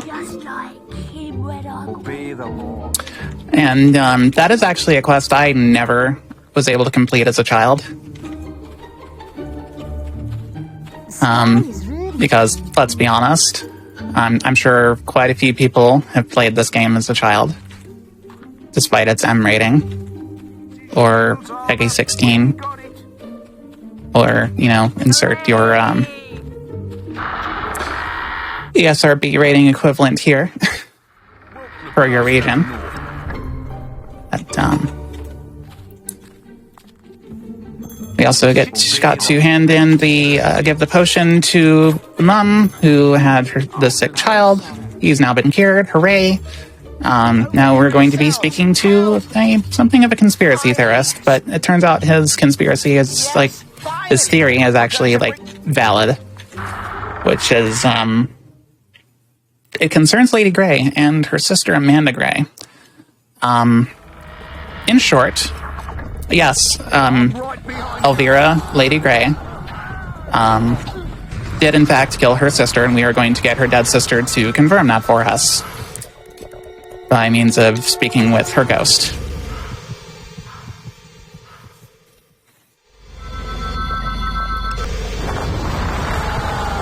Which isn't very far-fetched because we've already encountered a ghost pirate, so we know ghost exists.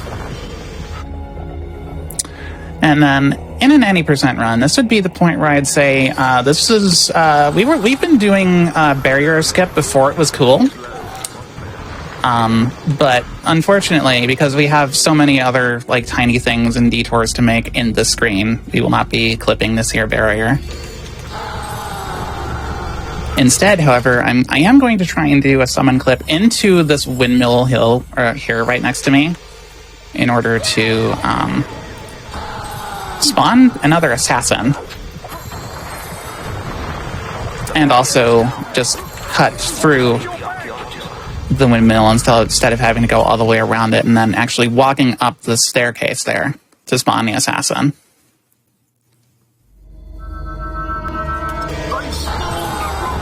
That's like my one tiny little contribution to this category's route, and I'm super proud of it.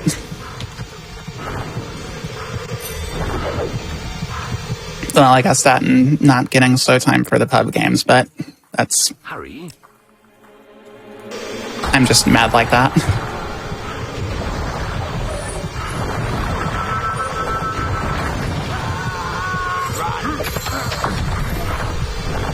That band assassin is probably the most straightforward one to spawn in, because it's like, you know, just go down the hill like you're supposed to, and he'll spawn in. It's really convenient, but,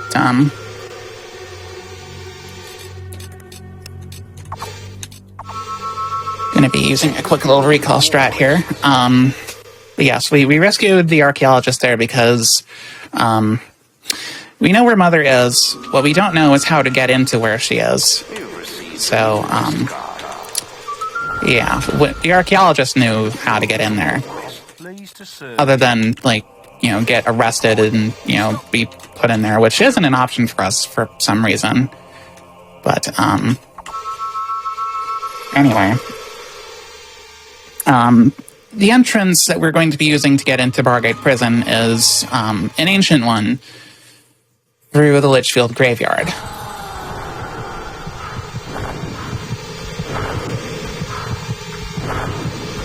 Which, in an any percent run is kind of hated. I, for one, am one of the people who doesn't like it. Because, this quest has, like, the single mandatory bit of fishing in the game, and it's usually super unforgiving in any percent since we only have a regular fishing rod for that run. But thankfully we have Rod of Champions here, so hopefully we don't need to worry about any runs like killing our pace here. Or any fish, which is actually a shield. So in order to get into the secret pathway to the prison that we're trying to get into, we first have to appease the gatekeeper, so to speak, which is this very old hero by the name of Nostro. Sorry about that. And in order to do that, we will be collecting pieces of his armor and bringing it to him in his crypt.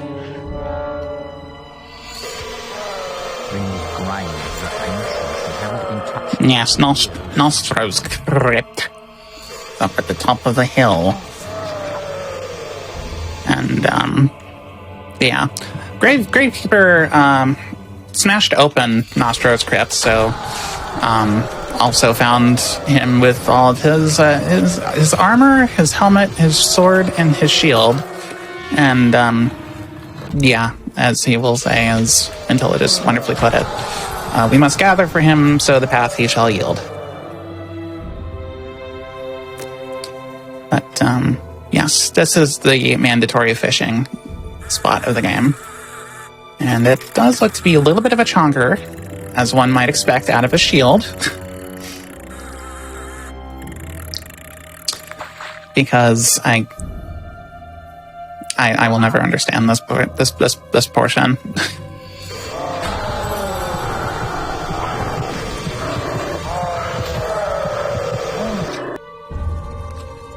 Just imagine fishing in a graveyard. Very, very non-fish fish. But anyway,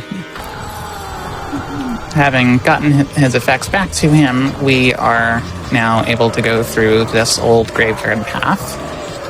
I'm actually going to go ahead and try a little swag clip, even though it doesn't save much time. Nice. Nope. Also gets to watch a very small but very important cutscene. If you'd like to talk about that a little bit, you're more than welcome to. Oh yeah, that door will not open unless that cutscene plays. This door specifically, I believe. Oh yes. Yeah. That bloody thing. But, yeah, that's one reason why all of our attempts so far in order to be able to skip this section of the game have gone by without bearing any fruit. I'm gonna try and inflame these guys into the stone circle so they're vulnerable to damage, and yeah, it's messy. A little bit of unfortunate micro RNG there, but that's okay. We made it through. And now, everybody say hello to the Kraken, because we get to see him briefly before we actually go and fight him. We didn't get to fight him at all in the anniversary run at AGDQ, so get to see that little fight that we cannot skip in this version of the game.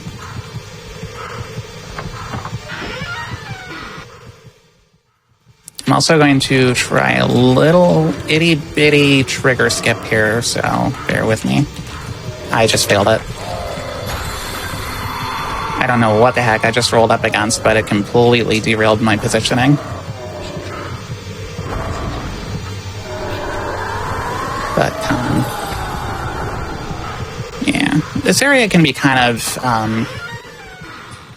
painful in terms of movement, because when we're trying to assassin rush, if there's something that happens to be in front of us, it'll usually end up cutting our assassin rush short. And undead's just kind of teleporting, their version of teleporting, just burrowing and resurfacing right next to us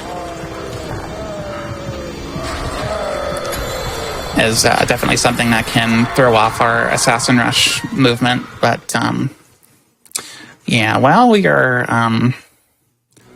reuniting with our mother, and then unfortunately not able to actually break her out of the prison because we're going to be caught by Jack of Blades. If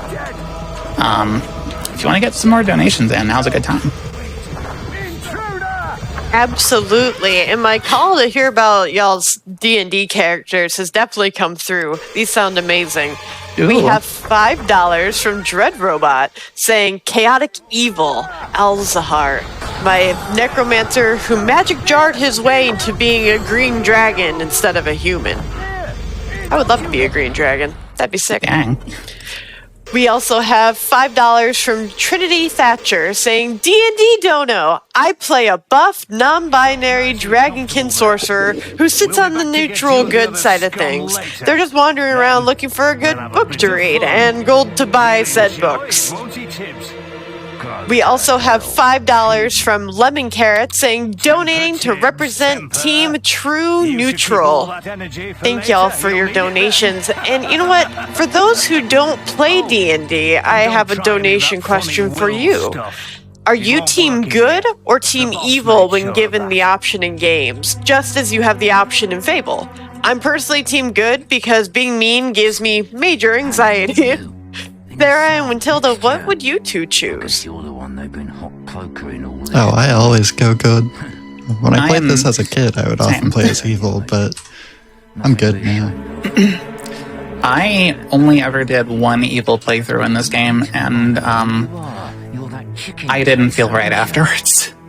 I felt icky, nasty, and the way I just kind of explained it to myself and kind of had it explained to me as well.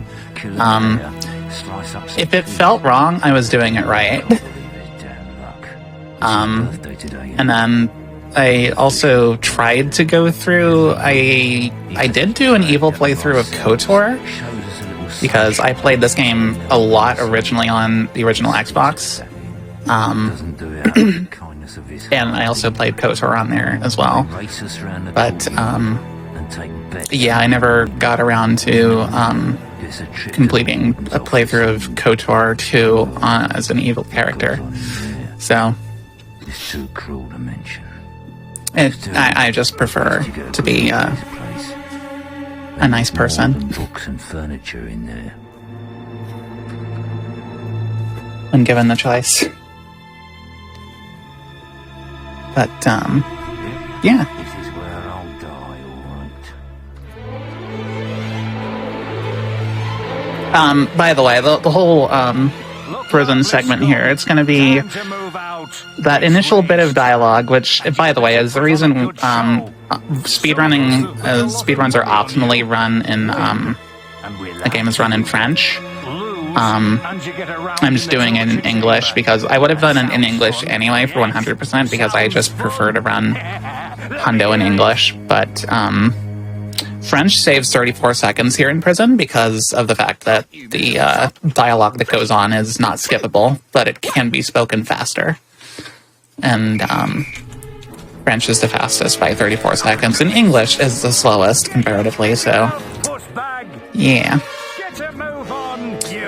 We also get to do a couple of race segments here.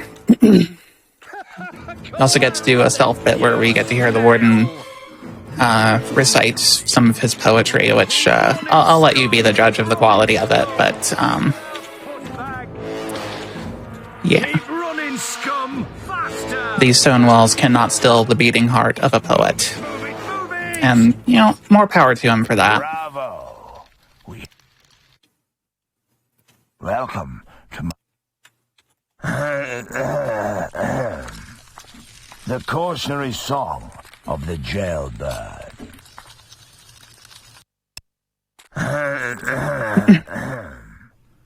The cautionary song. But because we are trying to go fast, yeah, I don't want to try and get the key to the cells, which he keeps in his diaries.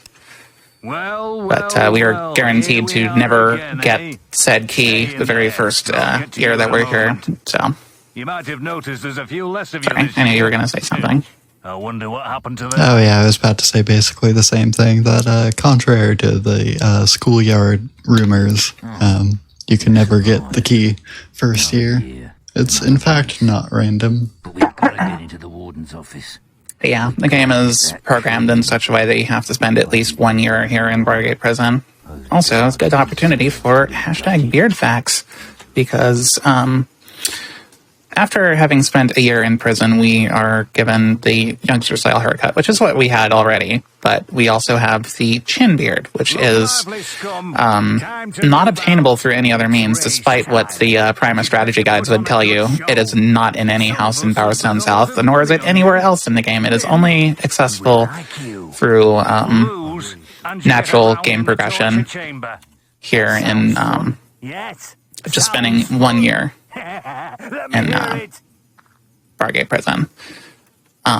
It will unfortunately get replaced later, so only in the original Xbox version Sans Lost Chapters, you have the potential to keep the chin beard. Keep running, scum! In a vanilla setting, of course. I believe there is a mod that doesn't let it get replaced naturally later on Nexus mods.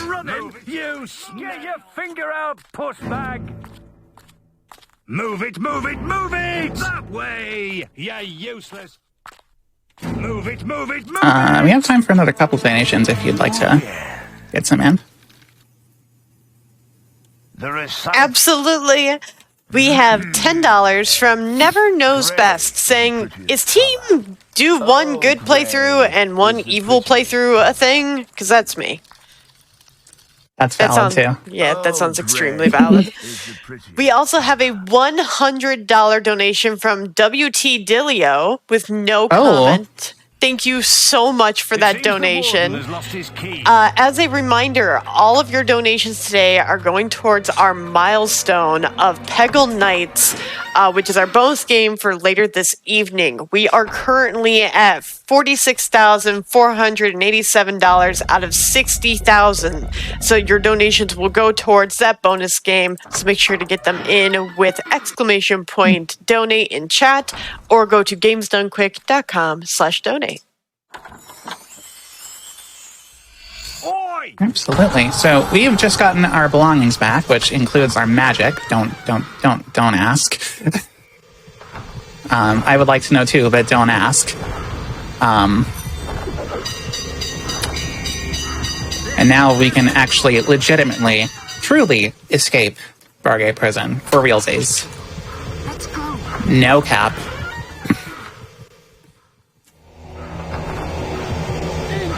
We just need to, move past all these guards and then kill a Kraken. No big deal. Stop right there! Intruder! Oh, no, you don't! But yeah, that whole little bit of micro RNG in Litchfield Graveyard, and then also having to sit and wait around, go through the races and the stealth bits of Warden's poetry. That's all. Oh, darn. Okay. I tried to do another little swag clip there, but the game said no. But, yes, as I was trying to say, that's a lot of potential time to lose and otherwise just simply, waste just to RNG and then also waiting around doing nothing. So that's why we've tried, I'll get out to skip both the graveyard and prison quests, but to no avail, unfortunately. I think those barriers are connected to this There's not really too much to talk about with the Kraken fight here. It's just really simple, couple of phases, face and tentacles.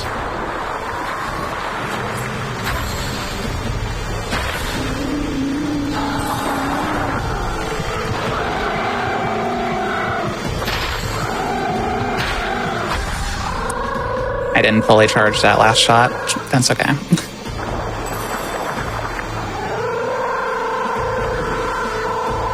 Kraken will die, and then the barriers here will be dispelled. So, maybe our mother was right when she's saying that I think those barriers are connected to this thing. Your guild seal has been reactivated. Welcome back. Hello, Guildmaster. We may or may not kill you later. Thanks for sending some reinforcements, by the way. That was really, really swell of you to not do that. But anyway. Oh, dear.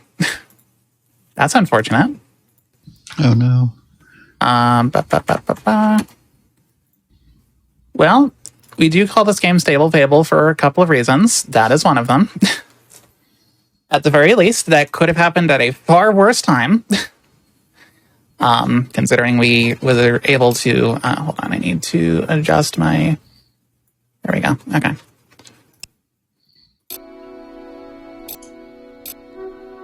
Yes, that could have happened at a far worse time. Because we literally just had an autosave, which, thank goodness. I think I do need to pick up quests again here, though, so let me... No, we don't, actually. Good.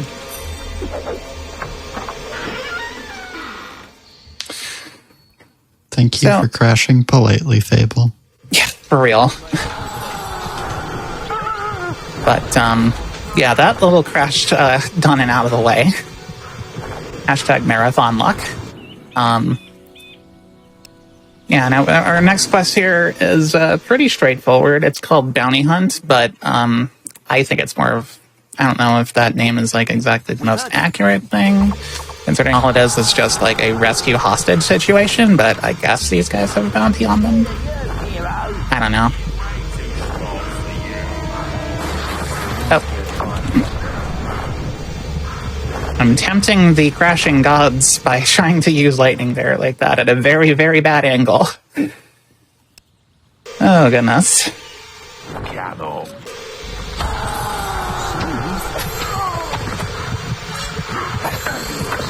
Oh, unintentional thief, but I'll take it. Happy accident.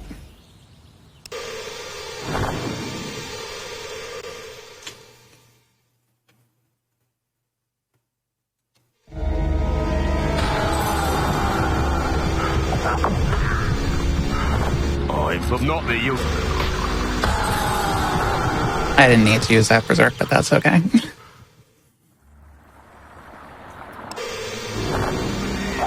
Alright, and then this last guy, I kind of want to snipe his head off. Like that.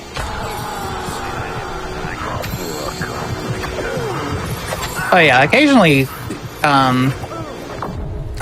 bandits will comment on nearby decapitations. And this can also happen sometimes with themselves. I have had it happen where a bandit will be like, well, and I said anyway, after I literally decapitate him, and only him, is around to comment on it. So, just Fable moments. But, yeah, so bounty hunt done. We now get to help Farmer Isaiah here. It's you. Because his grandmother was on her way to the farm when she was attacked and killed by a bandit.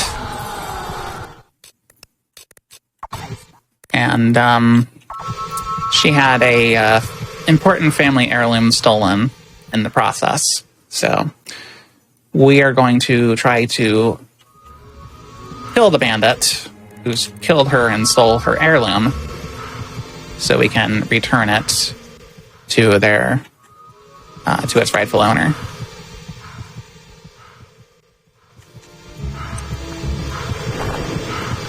And then, if we're lucky, we might possibly get to see this bandit actually lose his head because of lightning.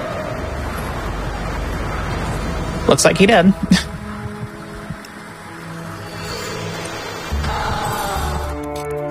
Because apparently somehow max level lightning has the power to decapitate a person, which I don't know if that's remotely scientifically accurate or anything, but still. The necklace. How can I... Video game violence. It's a thing of something. Now we get to go to Greatwood Cullis Gate because it's close to our next quest, which is Hob Cave. But before we go into Hob Cave and rescue a child whose grandmother sent the child in there for treasure finding, we are going to commit an act of great evil in the sight of a demon door here. So, the act of great evil, you might be wondering? Eating live chicks. By the fistful. 10 of them, in fact. Well, I went ahead and ate 29 of them, but you do need to eat, I think, 11 in order for it to count. Something around there. Yeah. I would say I went ham on them, but they're chicken, not pork, so it's the other white meat.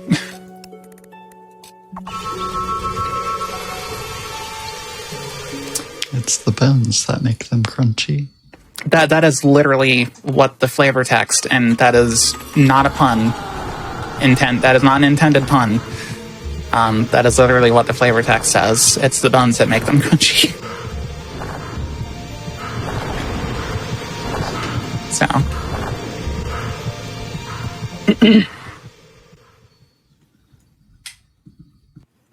Feather and bone. But we're not going to be completely depraved with regards to demon doors, because we have a gift for this demon door here. He's very happy. So happy, in fact, he can feel pebbles welling up in his eyes. So he just made his day.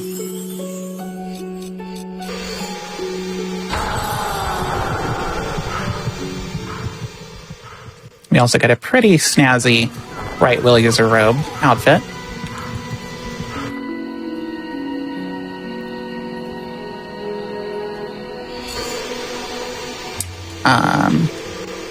Little fun fact about the flowers of that circle, by the way. If you want to actually talk about poppies a little bit. Yeah, so there's a fun little detail that I believe was supposed to be more fleshed out, however got cut.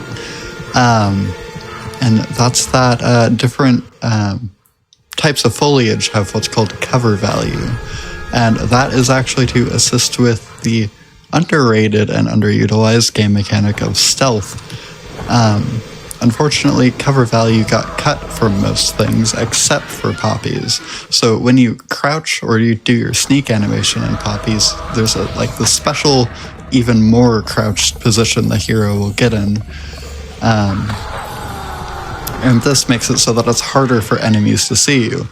Unfortunately, it's so broken that sometimes they cannot see you when they are right in front of you and you are simply standing in some flowers. So... yeah, it can create some pretty comical results, but most of the time, if an enemy is already aggroed onto you and you try to do this, it doesn't really give you any real benefit. Occasionally, if it's guards or something, you can maybe bug out their AI and have them stand and stare at you menacingly with their crossbows out, but if they have their swords out, they will most likely actually hit you with them. So... the idea is to hide in them before you're ever seen, which is not very beneficial in any realistic scenario. So, it's a really cool mechanic that doesn't have much practical use, unfortunately.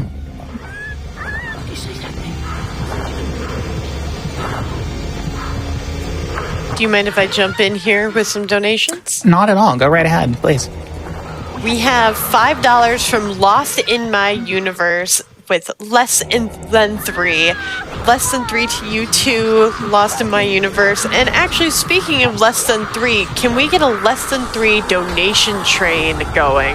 Let's see that love coming in for SeraVenza, Flame Fatales, and Malala Fund.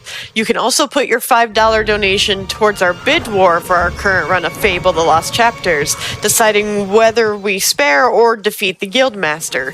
We only have around 20-ish minutes left until that bid war closes, so make sure you get your donations in.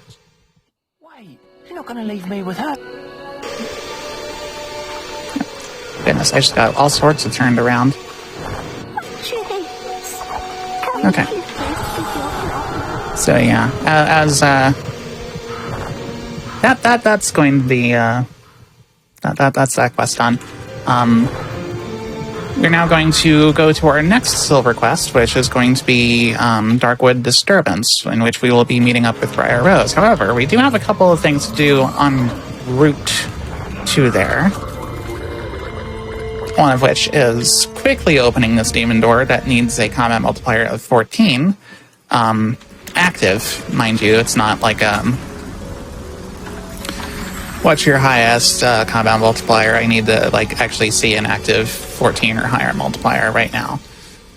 But, the most common way people would go about achieving that and opening that demon door would be to, kill Hobbs here in the Hob Cave, because it's right there. And I'm pretty sure that's the intended route. But because we are so ridiculously powerful, we were able to two-shot an Earth Troll and get an easy 16, I think, combat multiplier. Thank you, Soft Target System. I really wanted to throw a kick in the general direction of that bandit.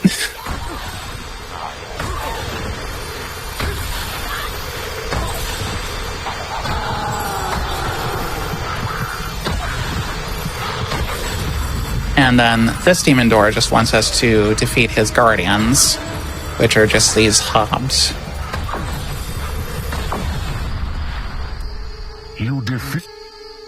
He's all, you defeated my guardians, I am knackered, in you go.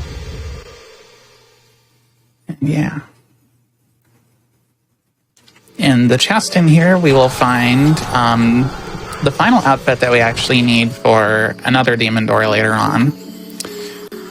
I believe I said that all that bandit gear that I was getting, which was supposed to be to disguise ourselves to gain entry into Twin Blades camp, but we do need that armor for Demon Door later on. I also bought bright plate armor while in the arena raiding room, so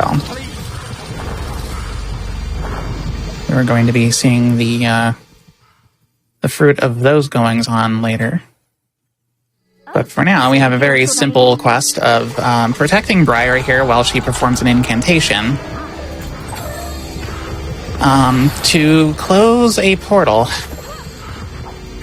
that is meaning to bring a summoner. Not very good thing we want to be seeing, but we will be seeing later because, hey, story demands it.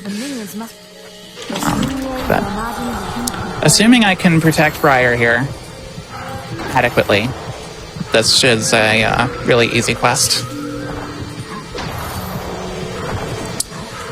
And we actually have time for another couple of donations. I would be happy to. We have a $5 donation from Anonymous saying, word for word, less than 3. Less than 3 to you too, Anonymous. We also have a $10 donation from Anonymous with no comment. Thank you so much for your donation. We also have a $20 donation from Dr. Zomygod PhD with no comment. Thank you so much, Doctor. We appreciate you and your donation. And as a reminder, we are here today and for the rest of the week raising money towards Malala Fund, who partners with education advocates and activists who are breaking down barriers that hold girls back. To donate, just type !donate in chat or visit gamesdonequick.com/donate. We appreciate all of your donations, and any amount above a $5 minimum is appreciated.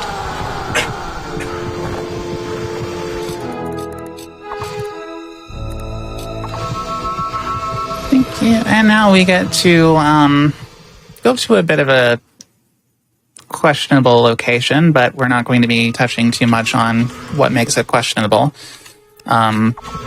Just know that what we're doing is just to open a demon door. And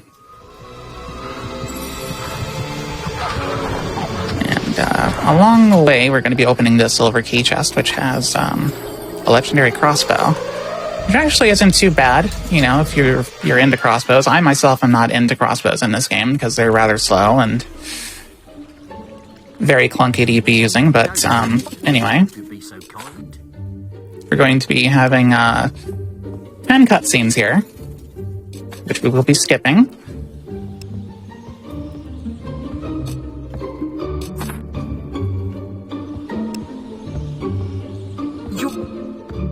Or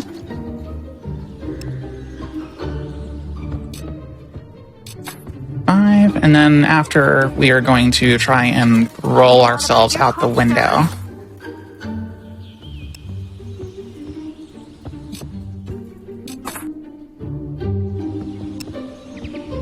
I've lost count, so I'm just going to assume we're at 8.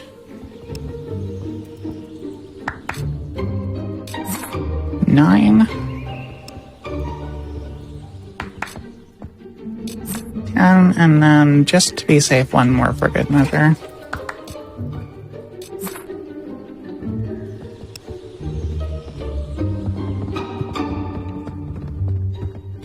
It's not true, surely.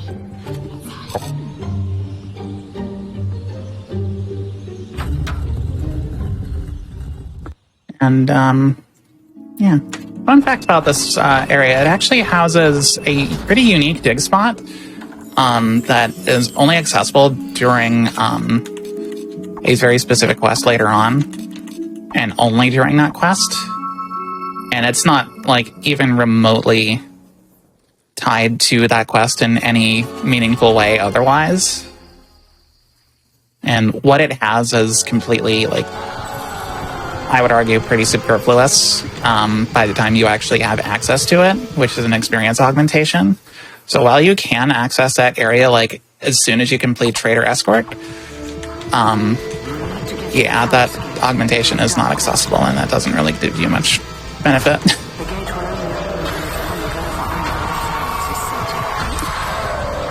And yes, as our mother very kindly pointed out, we need to activate this here at Colossus Gate by feeding it the souls of undead in order to gain access into Hook Coast. I should have done something, could have used the moonfish first, but okay. We'll make do. How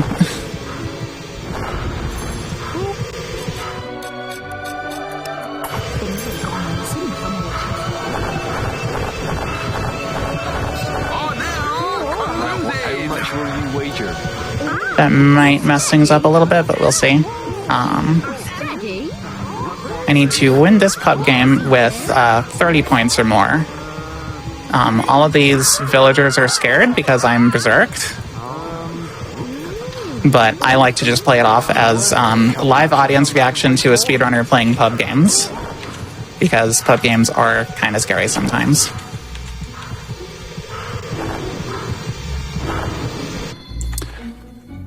So we have made it to the Ruined Abbey, and there's a barrier here that shouldn't be there. So we get to see what our mother just found in Maze's quarters. Wonder what that's about. There being a book. I mean, he's a mage, right? He's a wizard. He's bound to have a book on barriers in his library somewhere, right? That can't be sus at all. Just typical wizard things. Yeah, exactly. I'm sure he has nothing directly to do with this. Are you in your way? Something. And our mother was just captured by Jack of Blades' minions in Maze's quarters. That's gotta be coincidence, though.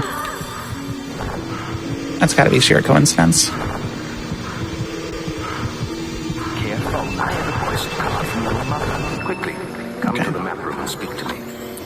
So, yes. Ideally, I would have actually waited to eat that golden carrot until right around now, but I don't have that option anymore. Where is Twin Blades Camp? There it is. So this is where things are going to get a little bit weird in terms of routing, because we are actually going to be doing a whole bunch of things on the way to having a precisely timed midnight sacrifice to the Chapel of Storm in Darkwood. I might need to sleep here twice, though, and this might throw some part of the strategy off, but it should be fine. Okay, we're just gonna play it by ear. I wasn't expecting it to actually be completely night, but it'll be fine.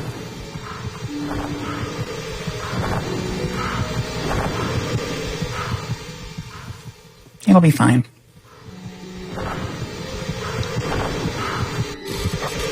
So, yes, this demon door basically had 3 friends, a gallant knight, an evil mage and a mischievous bandit. But his eyesight isn't exactly what it used to be.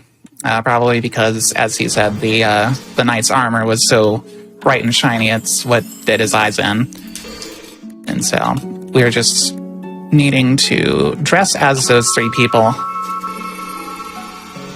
in order to get him to open up.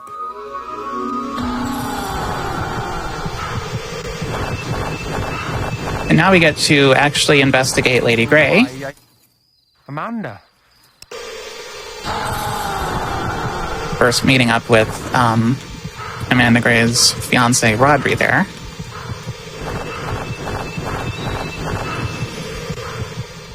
Who tells us that in order to signal her that he was here, he would flash his lamp 3 times down at the stables here, which is what we do here.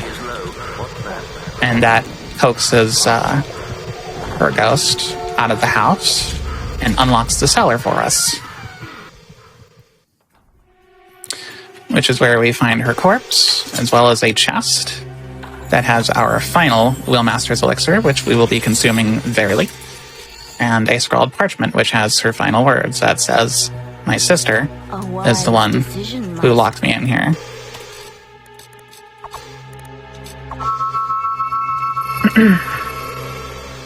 In case anybody should happen to find this. While I'm thinking about it, I do need to drink these as well. But we are going to ignore that massive red flag about Lady Grey and marry her anyway, a bit later on. Yeah, as it would just so happen, there are 2 demon doors that are actually... Yeah, there's actually 2 demon doors that are associated with, at some point, you know, going through the process of wooing Lady Grey. One of which involves dueling her current lover, Thunder. I think we should be okay in terms of... Oh, I mean, it's whatever.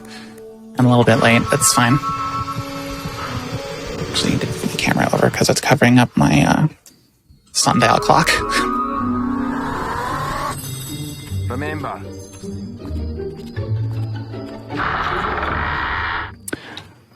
But yes, utilizing the power of recall, we have just set ourselves a recall back to Ancient Cullis Gate, which will plonk us back in the Darkwood Camp screen entrance. We are going to be doing the fastest quest in the game. Now, if anybody who's played this would probably be aware, this is actually not a very fast quest at all, but unfortunately, though, it actually is the fastest because the quest completion only relies on the prisoner that you were supposed to be escorting to Headsman's Hill very slowly just being dead. So if you just kill him yourself, that's an easy quest completion.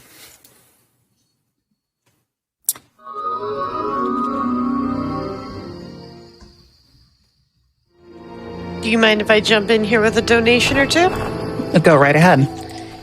We have $10 from Etem saying greater than 3, sending lots of love from the Fable speedrunning community. Y'all are killing it, making the rest of the community proud. Putting this towards defeating the Guildmaster for that cutscene. Thank you so much for that generous donation. We also have $15 from Dire Dachshund with no comment. And $50 from Rarest with no comment.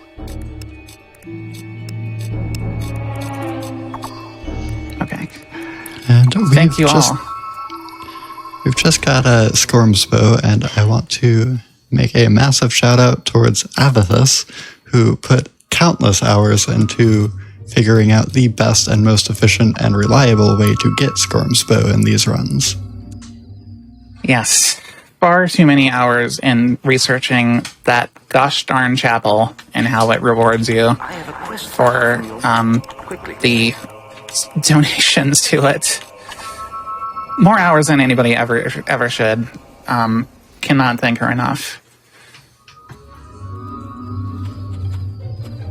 But yes, I did kind of screw up the strategy a little bit because I did donate a little bit earlier than I normally would because I was supposed to use a sound cue from the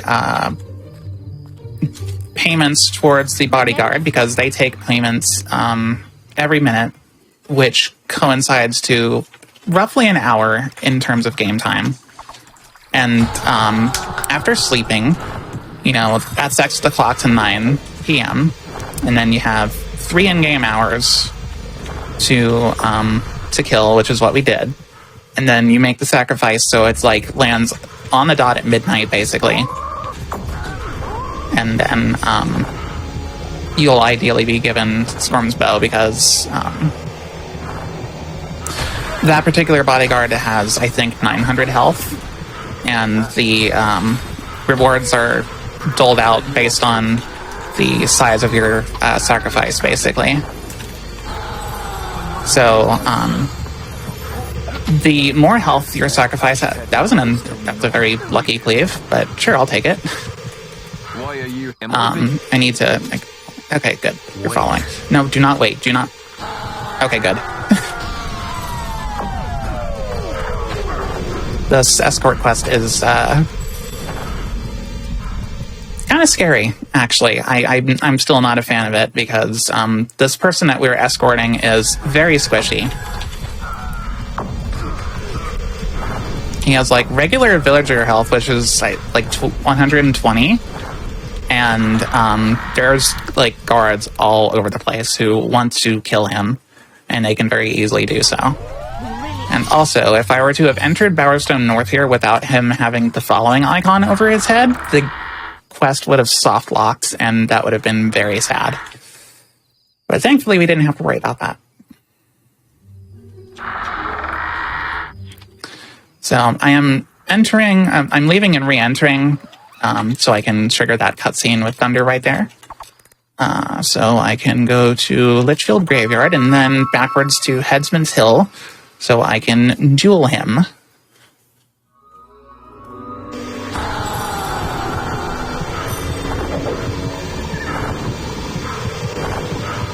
And then be worthy of marrying Lady Grey, so that we can open the demon door in Grey House.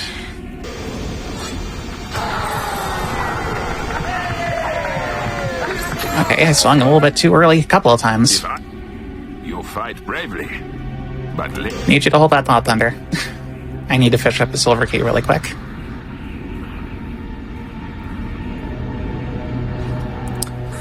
Very conveniently, actually, you have Frozen World going on during digging, opening chests, and fishing. Something that I think the later games could definitely have benefited from, especially since the animation for opening chests and digging is a lot slower than it is in TLC. And yeah, enemies, if they're around, can actually knock you out of those animations and cost you time, which is just really unfortunate. You think you can steal her?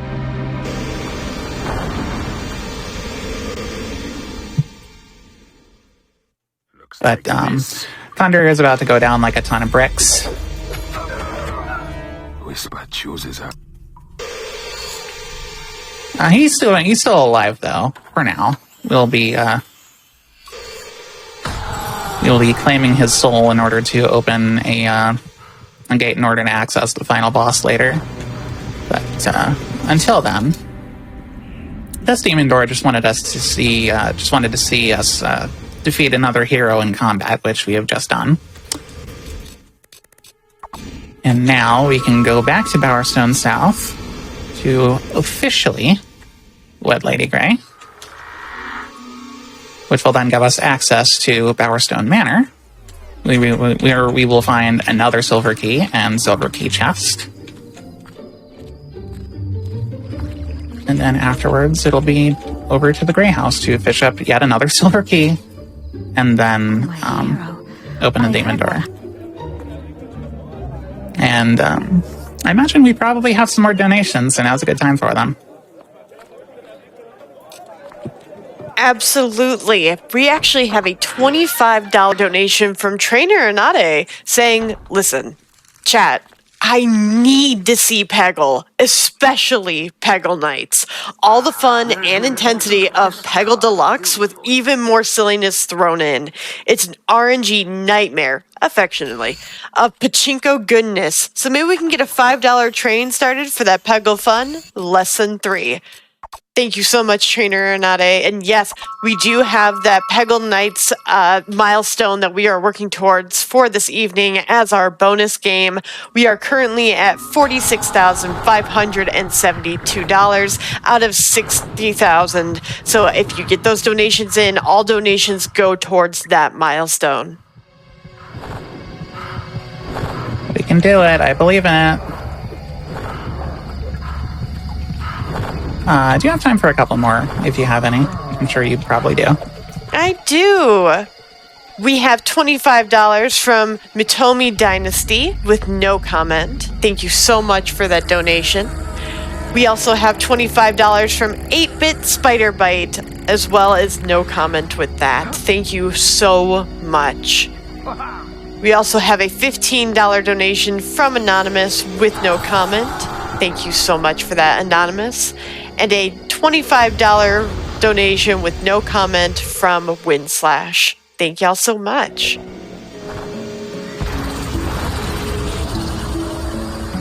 Yes, the whole reason for opening this demon door is to get the legendary weapon, Ranok the Axe, which,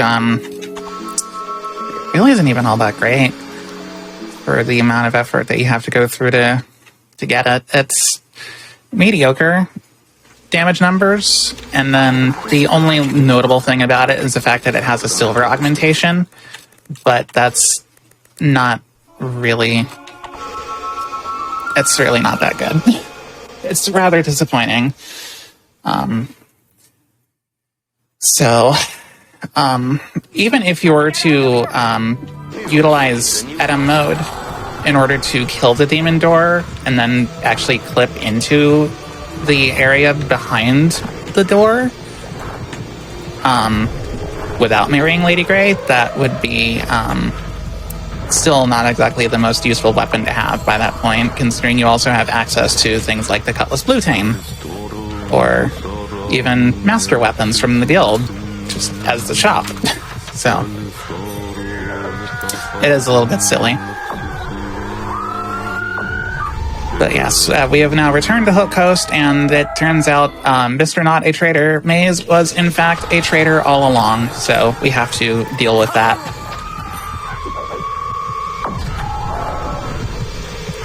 And I'm going to try and handle this fight in a particular way, such that I am knocking him down before I am, like, blazing through his health bar with fully berserked multi-strike swings here.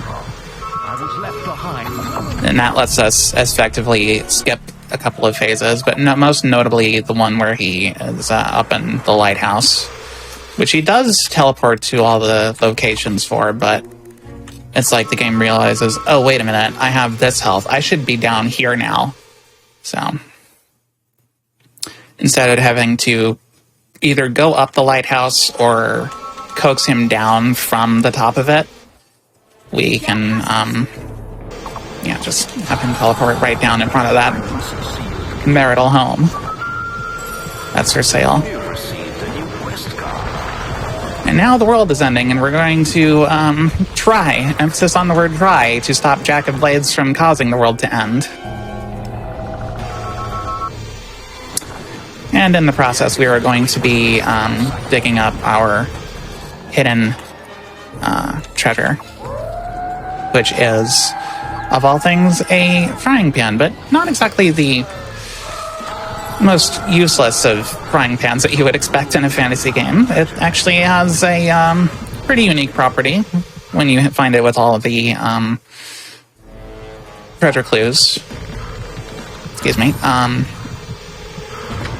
If you can find it after getting all 6 treasure clues, it will come as a 100 damage heavy weapon, which, okay, is whatever. The damage isn't really all that great. even if you buffed it with sharpening augmentations. But it does have 5. Even though it will only show you 4, it does have 5 augmentation slots. So if you were to load that sucker up with a bunch of mana augmentations, which replenish your mana at a much, much faster rate, you got yourself sitting pretty happy as a mage. Although it takes a while to fill it up with that many augmentations, so it is a little bit of a time commitment, to be sure. But it is by far the best thing to do with that, unless you really wanted like a whole bunch of experience augmentations or something like that. The health augmentations don't affect the tick rate of regen. Unfortunately, it only affects how much per tick you restore of your health. So there's that. But as I said, we tried to stop Jagged Blades and kind of failed in the process, as the game would dictate. But now we actually get to fight Jagged Blades after we dispatch a small wave of his minions, at any rate.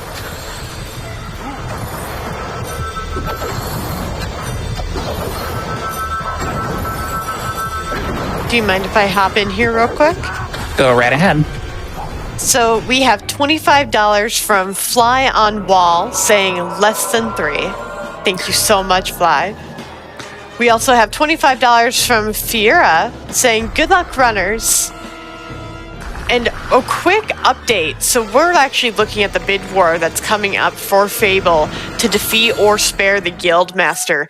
And Defeat is now in the lead with $165. And Spare is right behind with $125. So if y'all want to get your donations in and close that gap, or if you really want to see the Guildmaster spared, make sure to get those donations in with ! Donate, or go to gamesdonequick.com/donate. We want to see what the fate of the Guildmaster is. Yes, I should mention, killing the Guildmaster is slower due to having an unskippable cutscene tied to it. So optimally, we would prefer to not kill him. But his fate is in your hands, everyone, so definitely want to get those donations in. Let your voice be heard. Now we're going to be doing our final Edom mode here, and then we are going to be making a save-a-roo. And in doing this, we have actually given ourselves a way into the Prophet's Chamber. And we're going to be using that to break a pretty otherwise straightforward minigame where you would have to turn all of these tiles into suns or moons. But since we have access to it before we're supposed to, we can actually flip over a certain number, in this case 9, and that sets the that changes the completion requirements for each puzzle. So instead of 16 suns or 16 moons, we only need, I believe, 7. You are a true gentleman. Or 7. I shall join my fellow. 7 suns? Yeah, 7 suns per puzzle for completion. So, the TLDR of that is haha, puzzles go burr.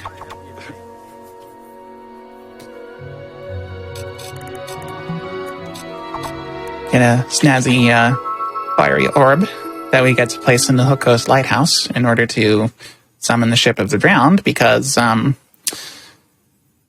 there's some things going on and we need transport to where these things are going on. And this is the only way we have to get there.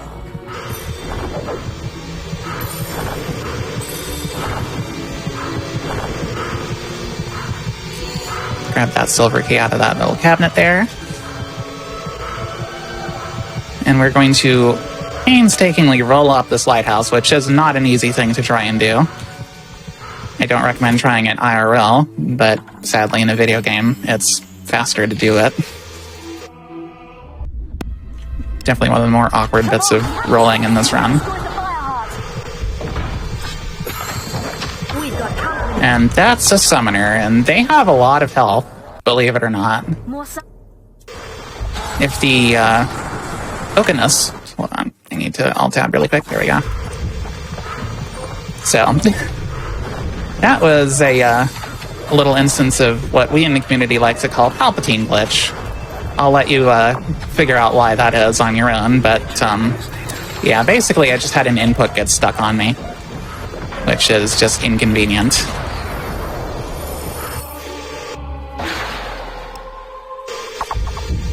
And now I need to actually be careful when skipping this next cutscene here, because if I do it too soon, I could actually fail to properly skip it. So there we go.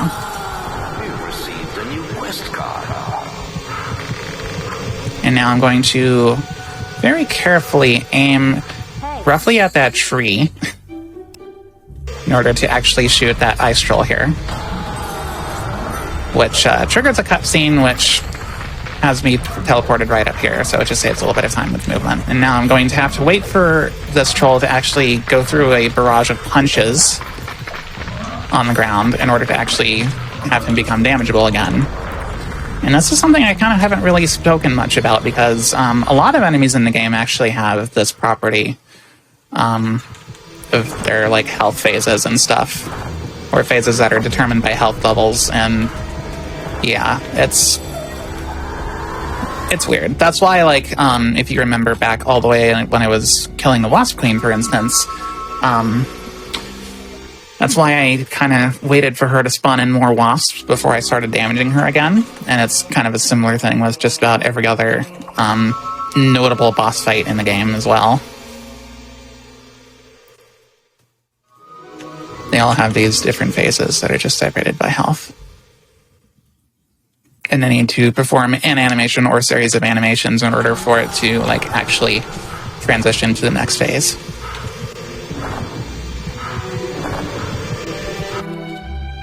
And I actually recently came to discover that that's why it makes the final boss of the run either super easy or really hard.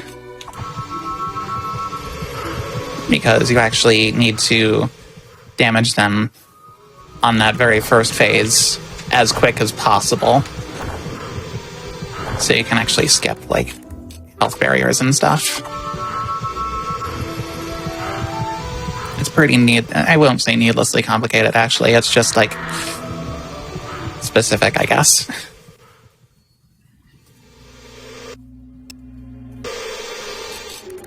Fable 1 has this weird thing about specificity that I'd say a very big can of worms, and I'm not going to get too invested in at this time. Because right now we have to go grave digging again.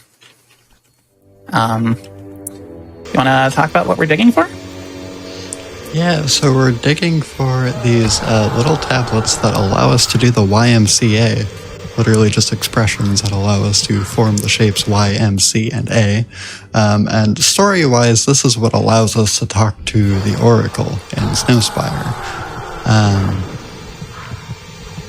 But the fun part about this in particular, and this is actually not the case in Anniversary, is that these graves are randomized.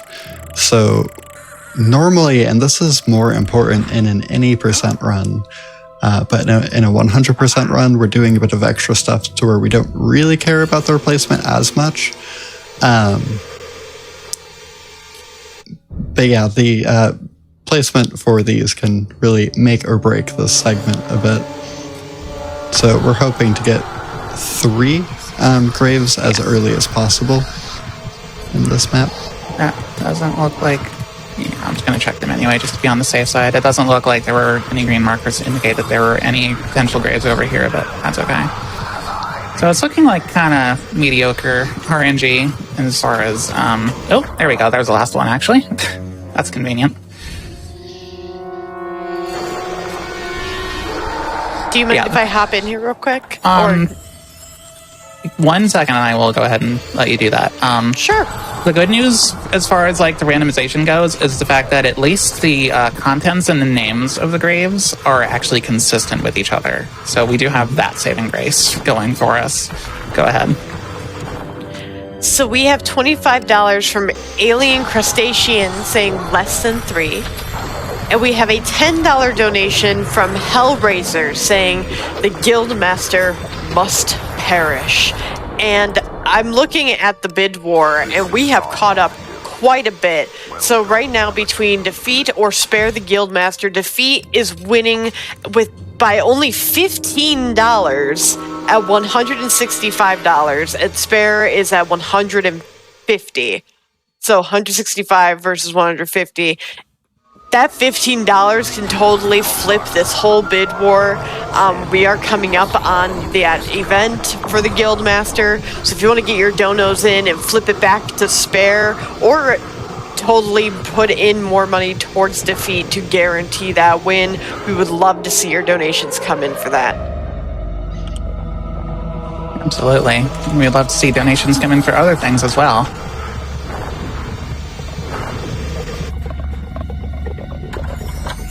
But, yes, this is the final silver key chest of the run, which, what does it have in it? It has an Avengers reference in it.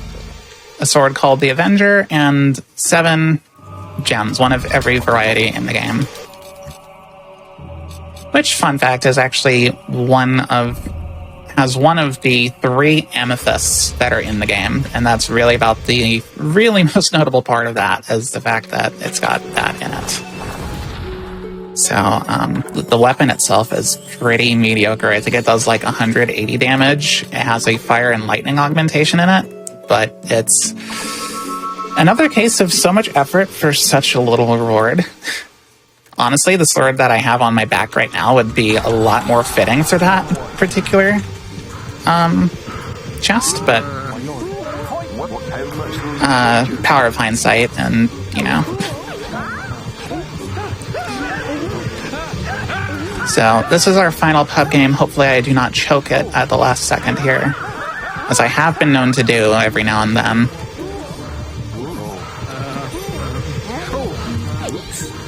I think this one is actually, I definitely remember as a child going so far as to actually hole-in-one all of these ones. On this one, I don't think I ever had that same, I guess, patience with the one in Oakvale, but that one I know is at least doable in terms of hole-in-oneing all of those holes. But final pub game, all is good. All is well that ends well. We have awakened the Oracle. It has told us that Jack of Blades wasn't actually defeated, so we get to figure out how to deal with him.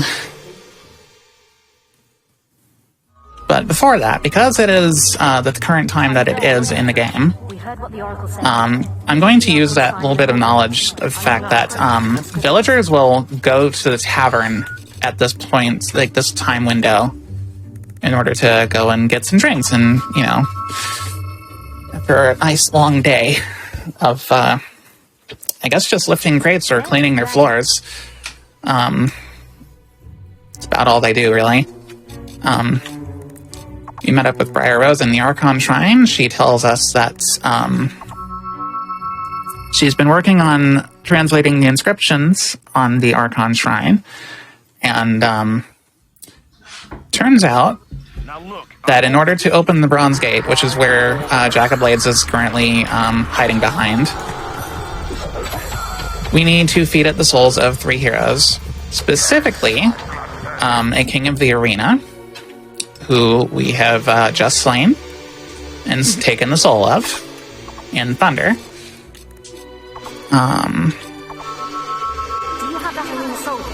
The next one will be a heroine soul. And then the final one will be the oldest soul, which is I believe we get to find out now if I'm killing or sparing the Guildmaster for this one. Or that final soul. If I'm not mistaken. Yep, you want those results now? I do.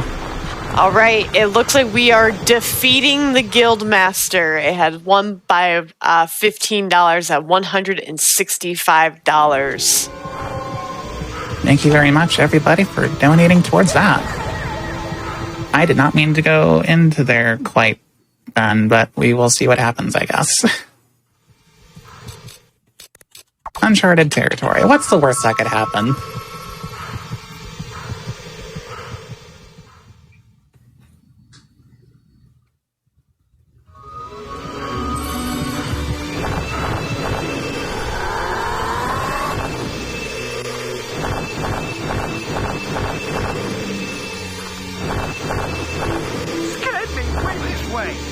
So,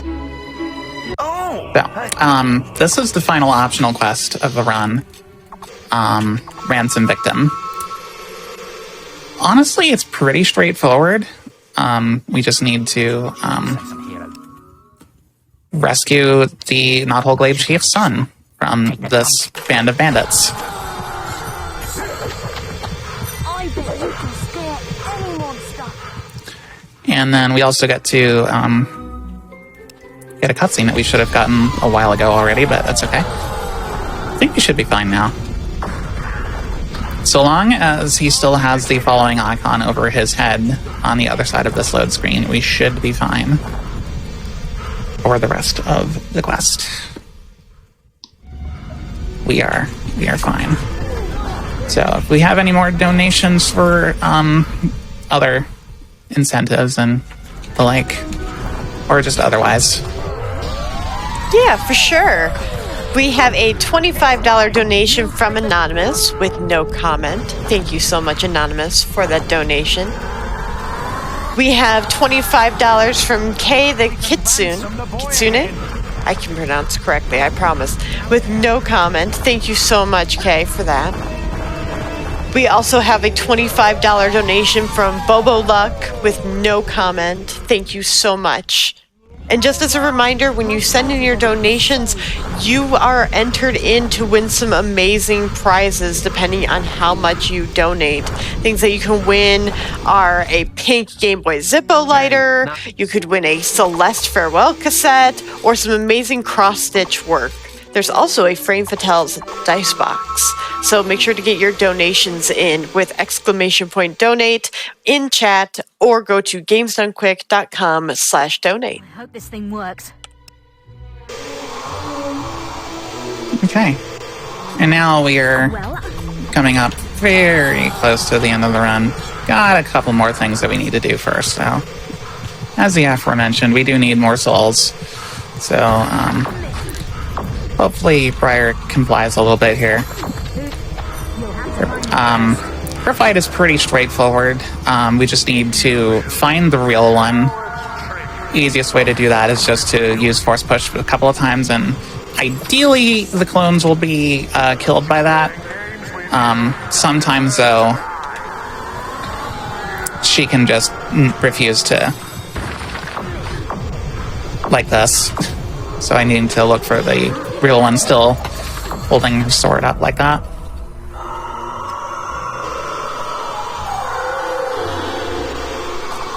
And speaking of swords, since we did opt to destroy the Sword of Aeons and not kill our sister, it turns out Maze was actually not as much of a traitor as we were led to believe, as he was trying really hard to find Avos Tear, but unfortunately it turned out because of the actions he had already taken in his servitude to Jack of Blades, he was not worthy to wield it. However, because we destroyed the Sword of Aeons, we are worthy of wielding it.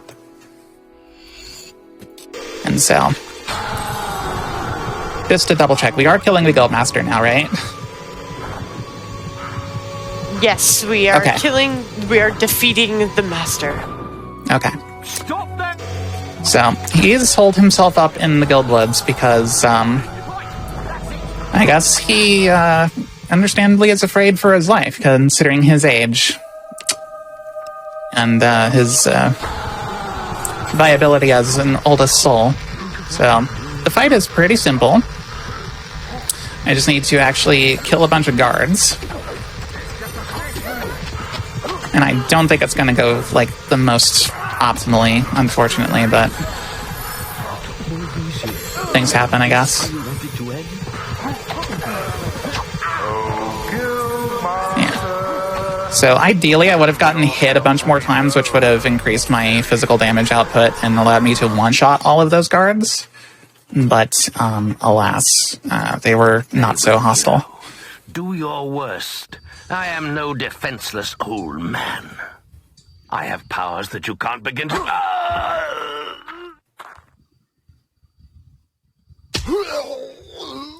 Au revoir, maître guide.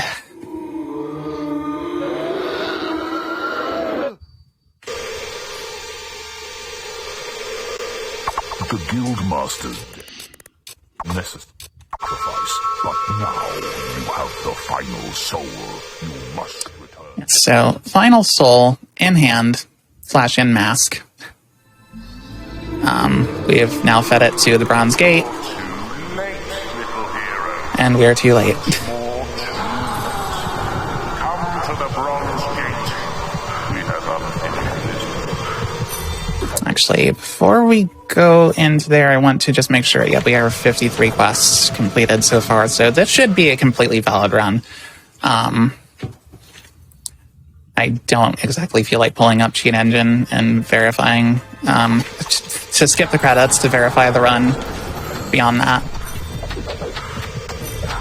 So, I just want to, while I'm killing Jack here, thank everybody for coming out here and watching, and donating especially.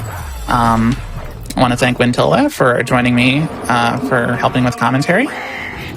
And, time. It was a battle that would be talked about for centuries to come. The day the hero of Oakvale slew... But, yeah.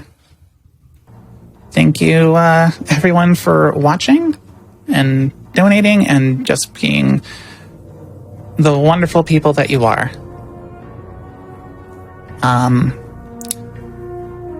If you want to, I'm guessing, am I allowed to, like, plug the community? Yeah, absolutely. Okay. If you want to learn some more about Fable speedrunning or get into Fable speedrunning yourself, we do speedrun just about every version of this game. Yes, even occasionally Anniversary on 360. As much of a meme as that is, we do that every now and then. And we also do have speedruns for the other games as well. You can find us by on our Discord by going over to speedrun.com/Fable. I believe there should be a Discord link into there, and then I think as well as all of the like games should also have a link to it there. They should all have also like various notes and guides. I actually kind of recently made a 100% guide for Fable TLC, which is a little bit more geared towards beginners, and as in it doesn't like include things like edit mode and the load warping stuff. It just goes a lot more straightforward, so it's a little bit more palatable to somebody who's like never done a Fable speedrun in their life before. Although, I will admit, it is a long category, and it is kind of intimidating, especially if you look at the pub games and stuff, but it is a very fun run all the same, and I do recommend people try and do one at least once, because it is definitely very, very fun. And yeah, big shout outs to Adam especially for routing the majority of this run, because yeah, he has been so instrumental in terms of finding new strats and implementing them and figuring out how much time they all save and stuff throughout the years, and it's just been yeah, his presence has just been so vital to the community. But definitely want to just thank the entire community in general, for sure. And I think that should just about do it. As far as things I want to say, is there anything you'd like to say, Wytilda? Well, I wasn't prepared for this, but I mean, yeah. So thank you for running. Thank you for having me on as a commentator, and thank you for this community that's been a really great part of my life for the past few years. Yeah, I have to echo that. That's, yeah, big part of my life. Very, very important, very close, and very dear to my heart, for sure. But, yeah, I think that's gonna do it for us. Because don't want to hog the screen for all day. Don't want to be here till Christmas. Got more runs coming up that we need to get to. Well, thank you so much, SeraVenza, for that wonderful run. I've always been a Fable fan myself, so I enjoyed watching a run of one of the Fable games I've yet to play. Can we get some applause in chat for Sarah?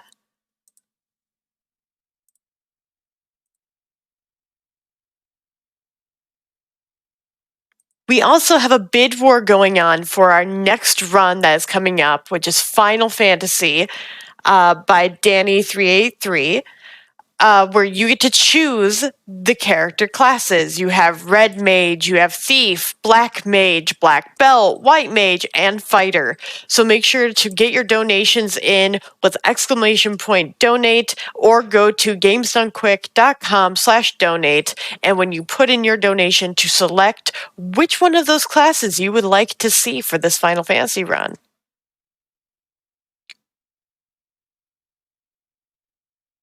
We also have a Lunastice run coming up where we're looking to unlock the Golden Hana, which I was told is like a little tanuki, which sounds adorable to me. We are currently at $225 out of $1,500. So make sure to get your donations in towards that as well. Speaking of donations, I would love to read through a few of these.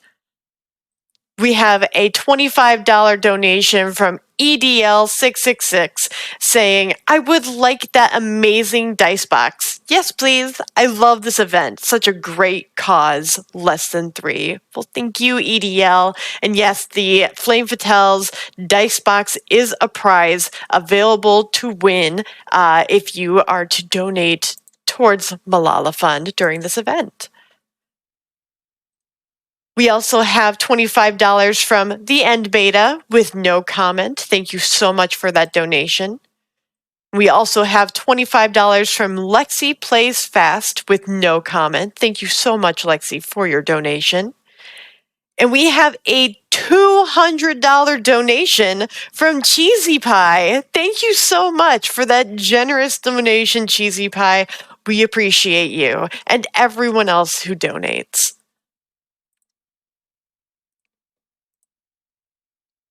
But while we're here, let's talk a little bit about what we're doing here in the first place, right?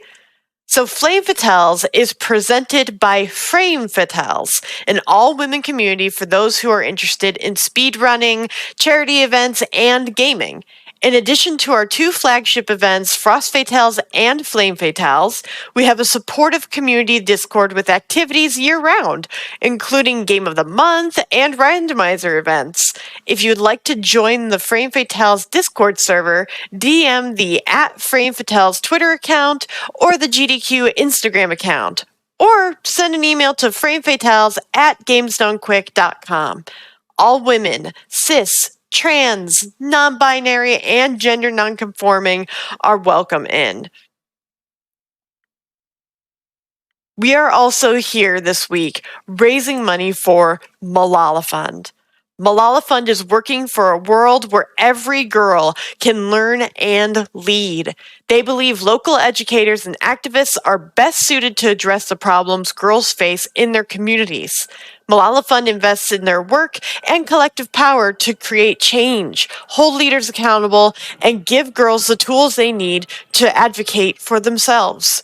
From supporting STEM education for young women in Pakistan to creating a safe learning spaces for girls in northern Nigeria, your gift today is an investment in Malala Fund programs that directly benefit girls.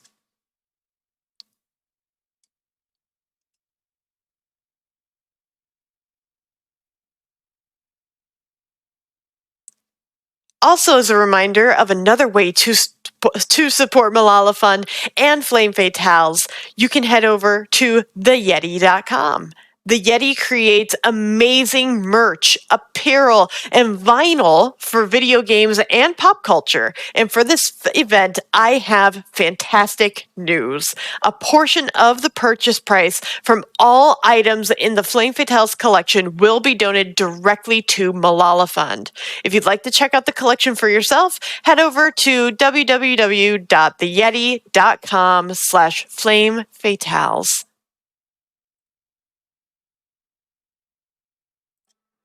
All right, everyone. I have some bad news and some good news. The bad news is that my shift is up, but it's time for me to sit back and enjoy the rest of the event with y'all in chat. The good news is that I'm leaving y'all in the hands of the incredible Savage Octagon. We also have a Final Fantasy randomizer any percent by Danny3883 coming up next. But before that, did someone say prizes?